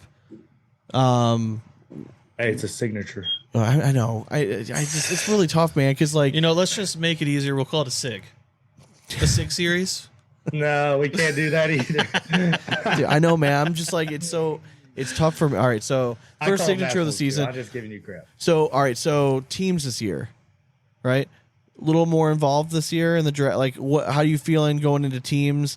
I know Jake did not grade you guys kindly, so I apologize for all those negative comments. That was just absolutely insane. Like, I don't even understand. He just wanted me to start talking. 100%. Yeah, it seemed like that's it. all he wanted. But you guys have a good. Right there. You guys have a good core group. Disgusting. Yeah. You ask me.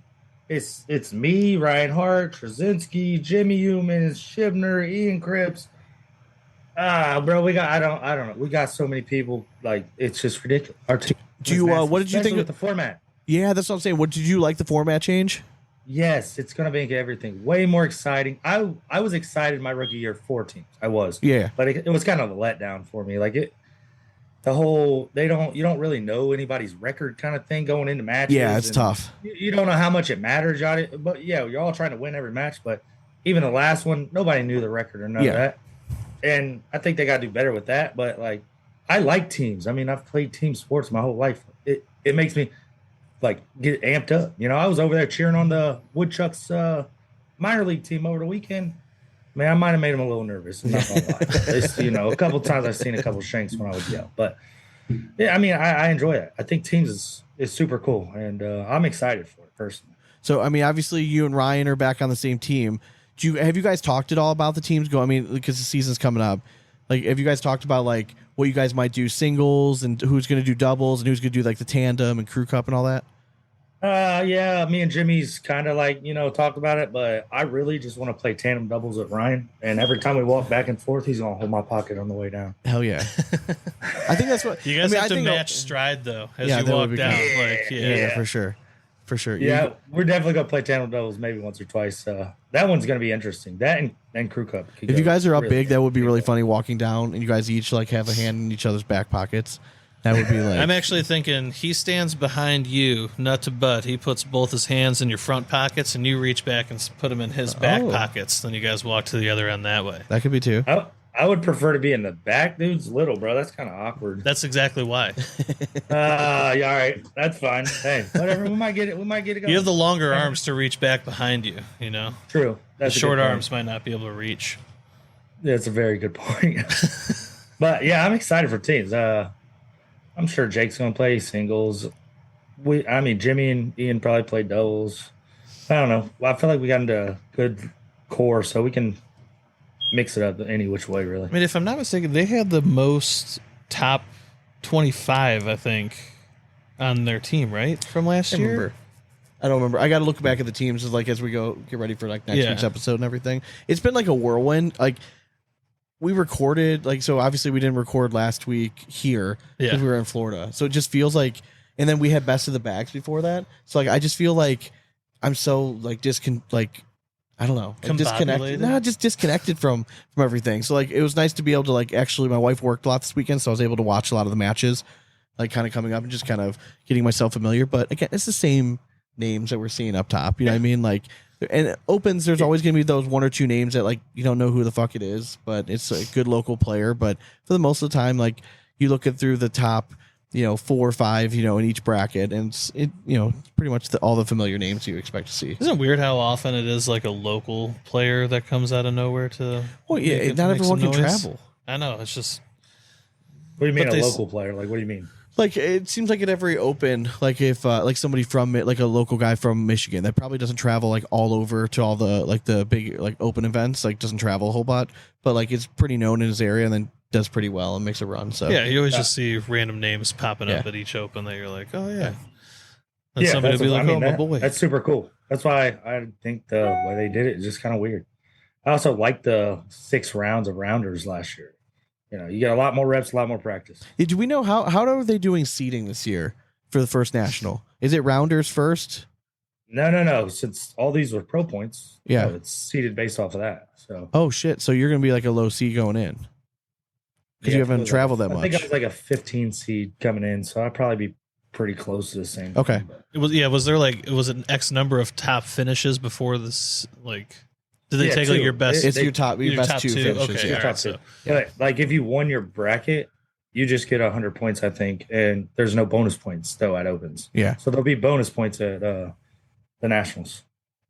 Signatures. Sorry, my bad. Okay, makes sense. I mean, those are the ones that like ultimately matter. Which yeah, I mean, I feel like as long as you got like decent finishes, you get bonus points, bro. You'd be all right. You make up the points you missed out. What are your thoughts about like standard versus round limited?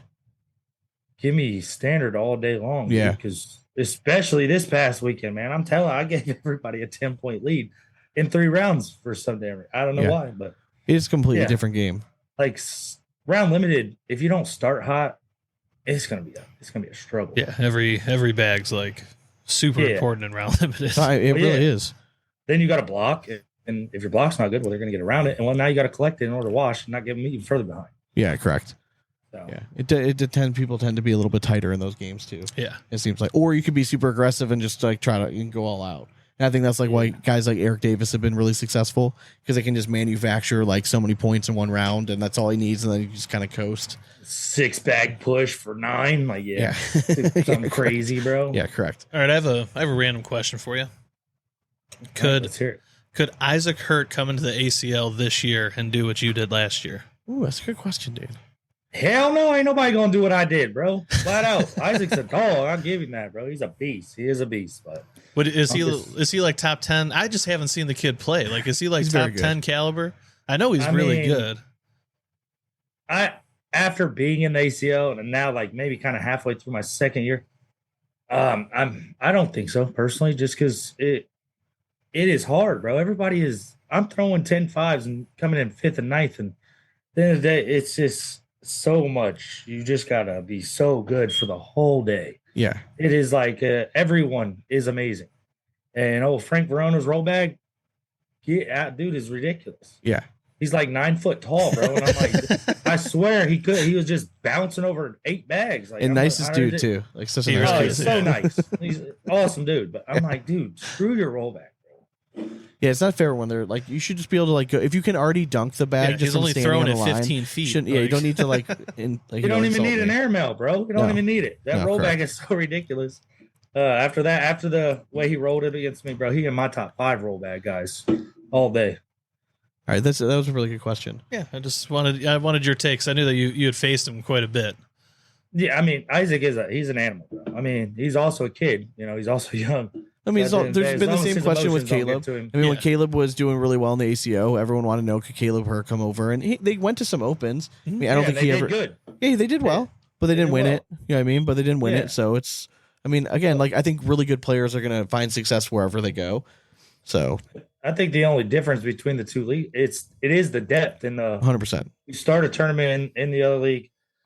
I mean, no offense to them, you didn't really have to bring it yet. Well, when you show up to an ACL tournament, the first came out the gate, dude, you better bring it. Otherwise, you're probably going to get skunked. Yeah, or else or else guys like us are going to talk about it. Like, did you see Jeremiah lose the first round too?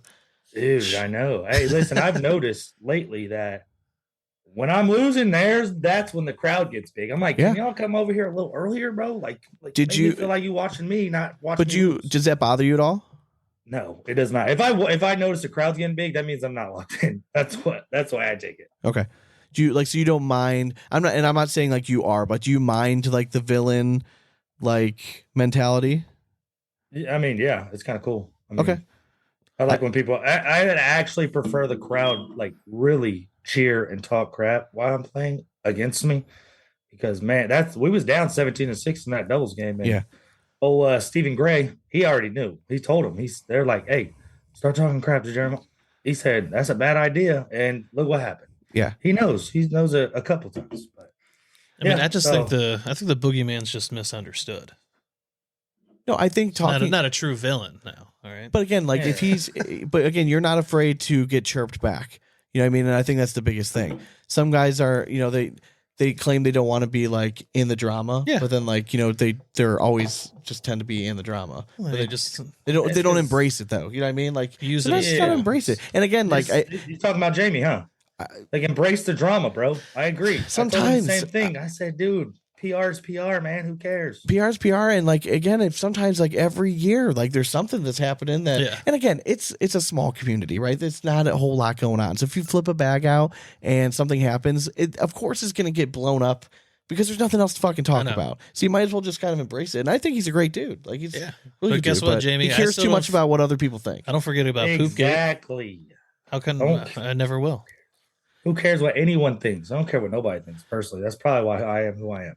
And I do stupid stuff sometimes. It is what it is. Well, at the end of the day, you're still going to go home and see your wife and kids. You're still going to go to work. You know what I mean? Like, no matter what happens on that week, you know what I mean? Like, I tell my patients the same thing. Like, when I give you something to do, like at home, if you don't do it, I don't care.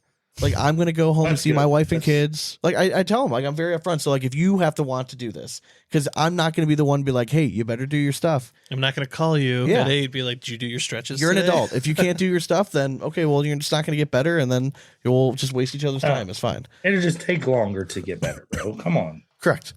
I work. Maybe they just like hanging out with you. I work in chronic pain, that though. way? Yeah, I work in chronic pain, though, so it's a little different. But yeah, if it was normal outpatient, then yes, I would be bummed, but it is what it is. All right, let's do a random question. All right. I got one right here. I know you did. Would you rather wear a belly shirt or high heels? Ooh. I mean, depending if the undershirt's too small, like, I mean, belly shirt already. I mean, no, it's like it's always a belly shirt. Like I'll just embrace it. Yeah, sure, why not? Like forever? Like you always wear high heels? Or is this just like an outing? Yep. It's just, I'm gonna show off the show off the belly, baby. I might as well. Would it like? Do you think it would force you to like get a six pack eventually? No. Like, I might just go full heel. Just really let it go. All day. Would you rather live in a world without headphones or a world without doors? Headphones or doors? Yeah. Doors, bro. You got to go doors. I'm all right with taking a dump while somebody watches. It is what it is. No, I can go without headphones. Yeah, I can just play music on my phone I audibly. don't really give a shit headphones if it that much. bothers anyone next to me. I mean, again, given your profession, I'm assuming you use headphones like all day. No, that ain't the reason. For me, it's the flights. I like I get headphones that. in and I go night night, it helps me. That's the only reason. I get that. I don't really use headphones. Well, I do use headphones at work all day too. I talk on the phone all day long. Fair enough. I get that. But yeah, I'm gonna go with door still. Go into like a public stall or something. It's like in the airport. Yeah. I mean, like you see everyone like it's like I don't. There's some stuff I don't need to see. Not even for me. Just like I have to walk in and see other people. Yeah. There's something about like closing the office door too. So Yeah, you still yeah. have to see For sure. anyone. Like, Yes, that's correct. Nice. I feel like you would get used to like just kind of not looking over there. You know what I mean? Yeah, I guess. I mean, there's just no stall, no dividers, just big open. It's like prison style. High fiving each other. Yeah, While you correct. yeah. For sure. Yeah, why even have the dividers? Just hold hands. Yeah, correct. I'm here for you, bro. Squeeze if you need it. Would you rather have teeth where your hair is or hair where your teeth are?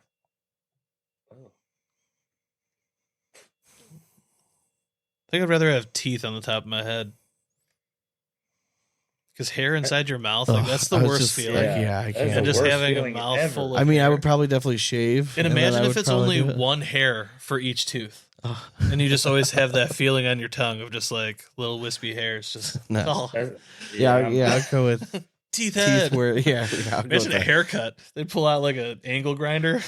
Like, start digging in. I just be wearing a hat every day, I guess. Man, you get in a fight, bro. You can just bite them with your head. You know what I'm saying? correct. Yeah, Now, would for we sure. live in a world where everyone has this deformity, or is it just you? Probably I like just it. us. Yeah, I would like to think it's just you. Yeah. You're I would like to unique, think it's the whole world. All right. Well, I guess. What kind of hairdos would you have if your hair was teeth? Well, How mine's do you like have it's called the hairdo? receding hairline. Yeah. So So you just have teeth falling out and just yeah, have like open it'd just be like pits? teeth outlining where my hair is not. Yeah, I mean, like, just make it real obvious. would you have to brush them though? Like, I mean, you know I'm what assuming so, Yeah, right? I think so. Yeah, for sure. Damn, bro. Some people would have some jacked up heads. Yes. Yes, they would, but you also don't have to worry about cavities on them because you're not like putting And what if your sugar on teeth are? head. What if Yeah, your teeth true. aren't nice? And like the same type Yeah, of do you have teeth like go on? braces to like change your hairdo? Yeah, I guess. Right? Right? Yeah. Yeah. We're getting really deep into I this. didn't even think of Yeah. that, man. That's That's crazy. true. Like, yo, you got some jacked up teeth For heads. man. sure. Oh, that was fun. All right. I mean, I guess people would come to the United States for hair transplants then. How would you Not would going to definitely want to be a Turkey. dentist then? Yeah, for sure. Or do you think you can throw a football further than the 1940s Heisman winner? How far is that? Oh man. Now right I think right, they're just saying like in right general. now. Yeah. Like Oh, could right now? could you throw a football No. further than a 1940 Heisman winning quarterback? 10 years ago, yes. Right now, no. Yeah, I think in my prime for sure. Yeah, I can't do it anymore. My I don't have shoulders my are shot. shoulders jacked. Yeah, I'm out too. And he probably's got way better form. That I mean, form unless probably it's don't like- get even Not in the Unless 40s. it's like They weren't 30 even throwing the ball. If it was now. like 25 yards, okay, yeah, I could probably Yeah. throw a 30-yard pass. You know what I mean? But like, I just think he's probably just a freak athlete. for and the thing that is, like, time, people don't being realize able to like just chuck 30 the ball. yards is still really far. It's Hell far. yeah, it's dude. To throw a far. ball, to throw a Yeah, ball it is still is. really far. You know what I mean? Like, Yeah. Now give me a boot. I'm pretty sure I could still punt the ball 60 yards. I can boot a ball. So give me 60 that. yards? Fucking right. It's not NFL height or anything, but yeah, you can Oh, okay. get a nice You spiral. gonna on let it roll? Boot Is that it gonna roll bitch. 10 yards or what? Give At me the- give me a rugby ball. Actually, I took my 60 kids to the science center Yeah. like maybe like a month ago, and there they have pitching like radar. Yeah, Had to throw the ball just once, about threw my arm out. I was and gonna hit- say were you hit 58. Yeah, I was about gonna threw say my it arm didn't hit out. 60, right? No, fuck no. I think I topped out at 65 in my heyday. I was just pumped. It was like the first number was a 5. I was like, please. Hey, you don't want to let them please, down. no, You know what I mean? no, because there was like 3 dads that went in front, and they were all like 48, 47. I'm like, shit, like pussies. yeah, And I'm like, please be a 5, please. Yeah, please. I'm like, we're gonna grow up, this motherfucker. Yeah, they thought you was the man. Like, Oh, my dad's the winner. Little did they know, like I couldn't feel like the half of my hand for like the next like 45 minutes. Yeah, I mean, like just don't touch my hand. We're fine. Right. Can someone else open that door? Grab that for me. Correct. So my cornhole being an underhand motion is very nice. It is. I mean, like this overhand 100%. shit, I can't do anymore. It's absurd. Would you or who would win in a fight? 10-year-olds or 100-year-olds? So it'd be 10-year-olds fighting 100-year-olds. Yeah. I would say I would probably go with the 100. Oh, actually, I don't know. I'm going with the 10-10-year-olds. I'm going 10-year-olds. Dude. Yeah. They're 100 years old. They have that You energy, look them in the dude. They ear. just punch a knee on the way by, like broken hips left It's and right. still Just- 10 adults per one kid, though. Yeah.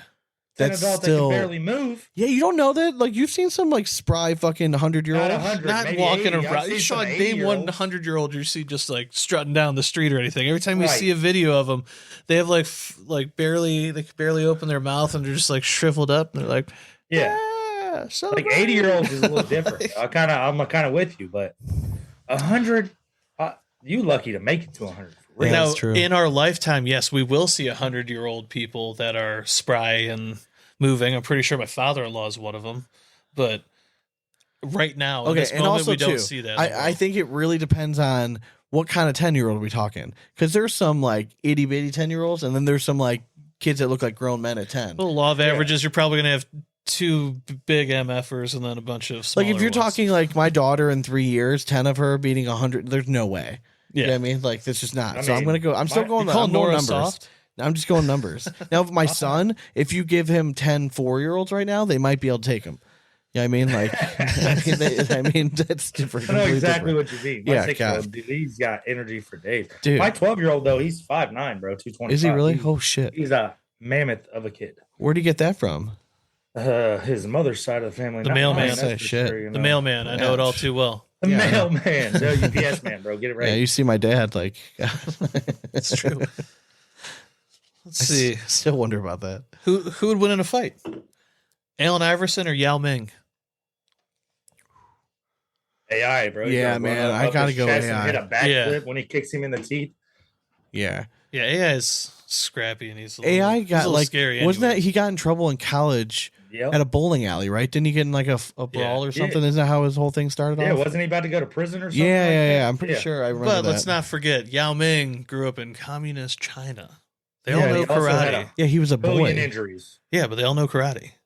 Imagine a 7'5" guy just doing a roundhouse. Yeah, I just don't know. I think I've AI is seen so Tekken, fast. Sean. And you gotta remember, AI is not like he's small, but like as a normal human, he's still fucking big. He's Yeah. still 6'1".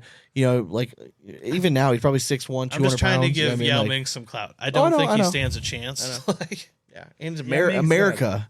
America. Fuck yeah, He's America. gonna Okay. kick his leg and lose Yeah, for his sure. knee, bro. And again, this is not like a street fight. I mean, who knows what AI's got on him? You know what I mean? Like you don't know. That's like the 10-year-olds. You get Cash Chambliss a cornhole bag, bro. He's taking all those 100-year-olds out. Bang, bang. It's still crazy to me. Like I still get blown away when after we interviewed Braden Wilson. Like afterwards, I'm like, can we do like? Are you really only like 10 years old, like 11 years old? Like it's crazy to me. How old is he? 12? I thought he was 12. He might have just turned 12. I think he was 11, yeah. like when we were interviewing him. But yeah, I think he just turned 12. It's crazy to me, man. Like It Jesus, is. That's an awesome family. baffling. Dane's smiling over here. So I'm just reading some of the ridiculous ones in here that I'm not going to waste our All time right, with. let's do one more. All right, one more. This is a good one. Would you rather only have the internet or just TVs, movies, and music for the rest of your life? Internet. Yeah, can't you watch TVs, movies? Yes. No, this is eliminating those from it. But I can have YouTube. Oh. YouTube, I would consider internet, Yeah, man. I'm. but you If can't. that's, So what about sporting events though? You could attend them. Like I can't Okay. watch them. No, not So on, if I don't not get- on the internet, you can. Bullshit. Like they stream everything. I'm now. counting streaming as not part of as taking that shit out. Then That's so it's called. anything that's like TV related. You the can't internet watch, is bro. It's so vast gonna that be to like me, it's only dial-up fair all back to in the have day, bro. the finite things. Again, the only thing keeping me away would be sports. That's it. Yeah. So you're saying like I wouldn't be able to watch like the ACL live. You can live watch streams. the little screen of the football field where they like put the ball on it and tell you play by play. But you can't Yeah, physically yeah, the watch the lines. players on a stream Lines or and anything. arrows. Exactly. But what about like cornhole stuff? I wouldn't be able to watch the live streams. No. No, let's take it off. I think like a Facebook Live maybe you could do. I'd count that internet. That's internet stuff. And if that's the case, you can literally watch anything though. Yeah, I mean, I guess if that's where you're throwing the caveat, then like I'm seriously considering like TVs I would and movies I would and put stuff. personally made content on the internet side, So like if but telecast things. like Jeremiah with a went live for one of his professional crew, matches, I like can you watch. can watch the ACL signature series from the ESPN coverage, but you can watch anyone's phone live stream. I'll give you that satisfaction.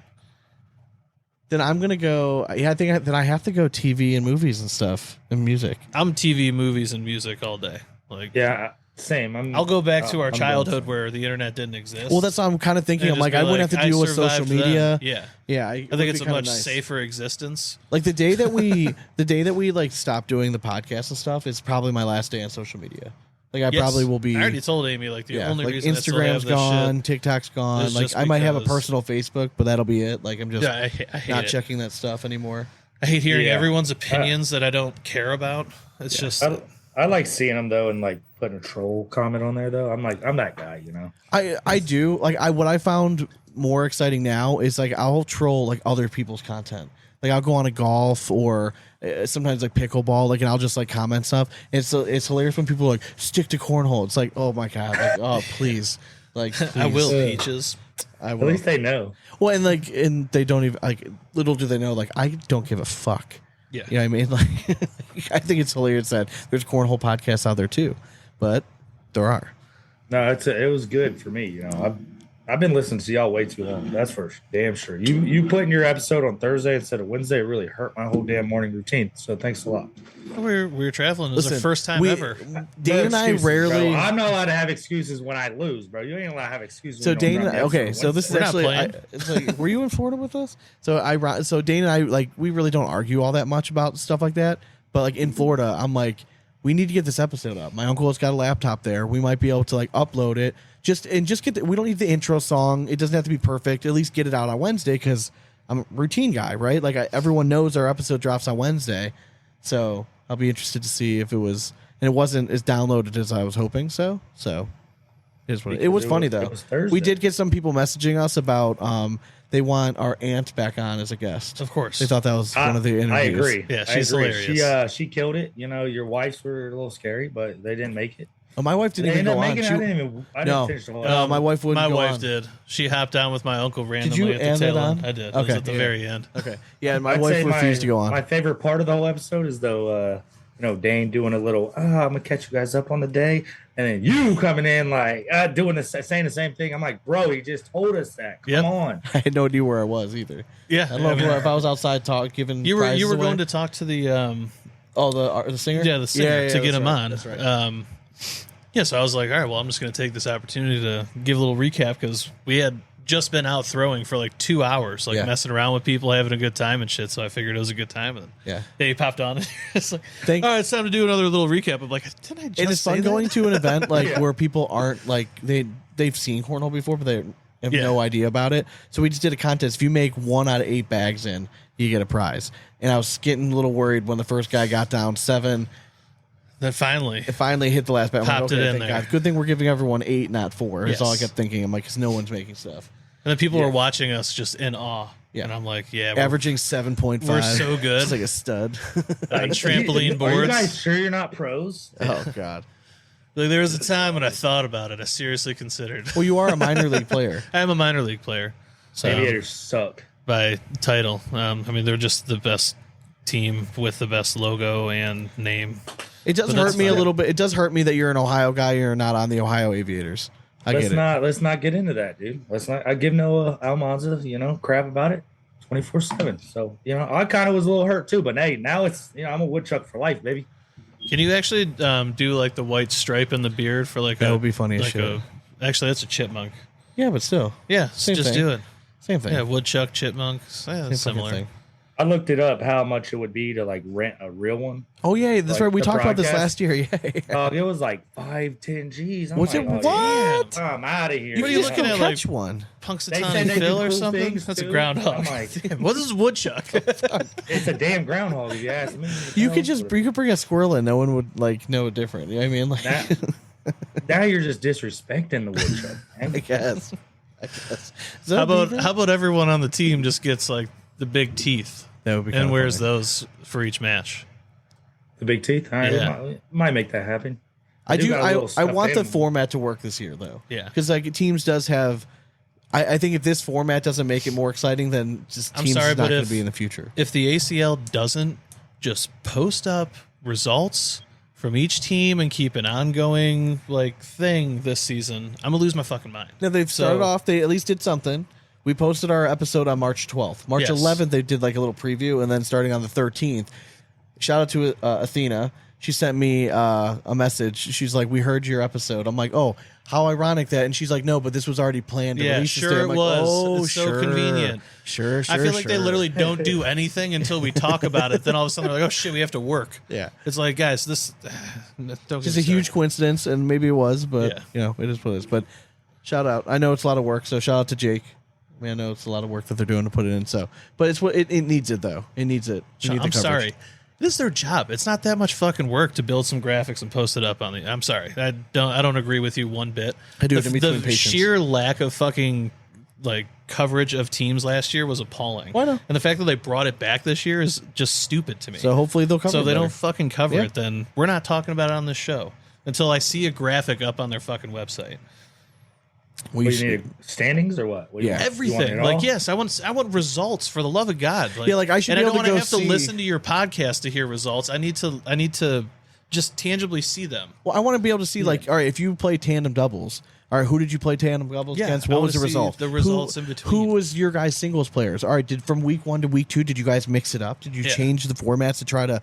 But like that right now, that's impossible to have. So I'm hoping this year with the change in format is going to come increased coverage. So, and they listen to criticism. They do respond. So hopefully we're early enough to get more info.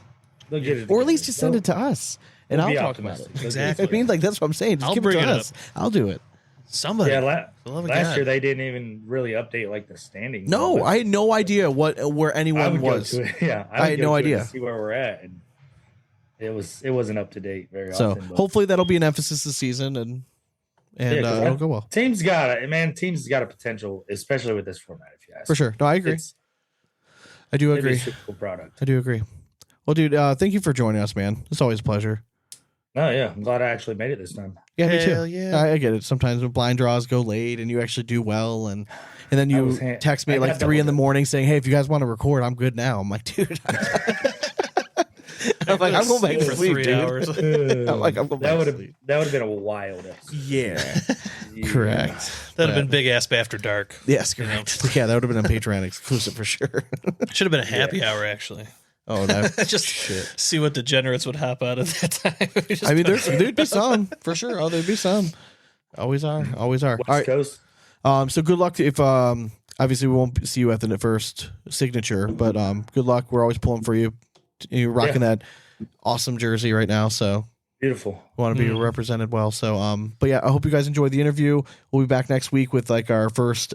It's not a national, it's a pre-signature like extravaganza episode kind of thing. Extravaganza. We'll go over our preseason, like our final preseason like power rankings for singles and doubles, and then we'll just kind of preview. Hopefully they'll have the brackets out by then. Yeah, that'd be nice. It should. So I'll see. Maybe we can reach out. And I'll reach out to somebody. So like if Athena they should have all to this, this, and she wants to send me the brackets early, just send them early, so we can talk about it again with this like free promotion. Like I want to talk about the tournament. But when you guys drop the brackets on like Wednesday, and there are episodes come out, like there's no time. So hopefully they do it on purpose, Sean. Yeah, it is what it is. So they did it on purpose. All right. So again, Jeremiah, we'll have you hang on just for a minute. We'll let the folks go at home. But again, thanks for joining us. Shout out to I guess your sponsors, Big Aspen, Ultra, and who else are your sponsors? Cornell Coffee, Spanbauer Construction, K9. And I'm missing somebody, and I sound like Tony Smith at the MVP Awards, and I can't think of who it is right this second. Okay. And the AKL? There he is. I forgot. Oh, he told me to tell you how beautiful he was. I saw the sign. I saw the poster. Now. He's gonna give me so much shit for sure. Listen, we know how it is. We'll keep it up. All right, folks. We'll be back next week, and as always, we hope you throw it straight. And it's nothing but 4 baggers from here on out. Cornhole. Later.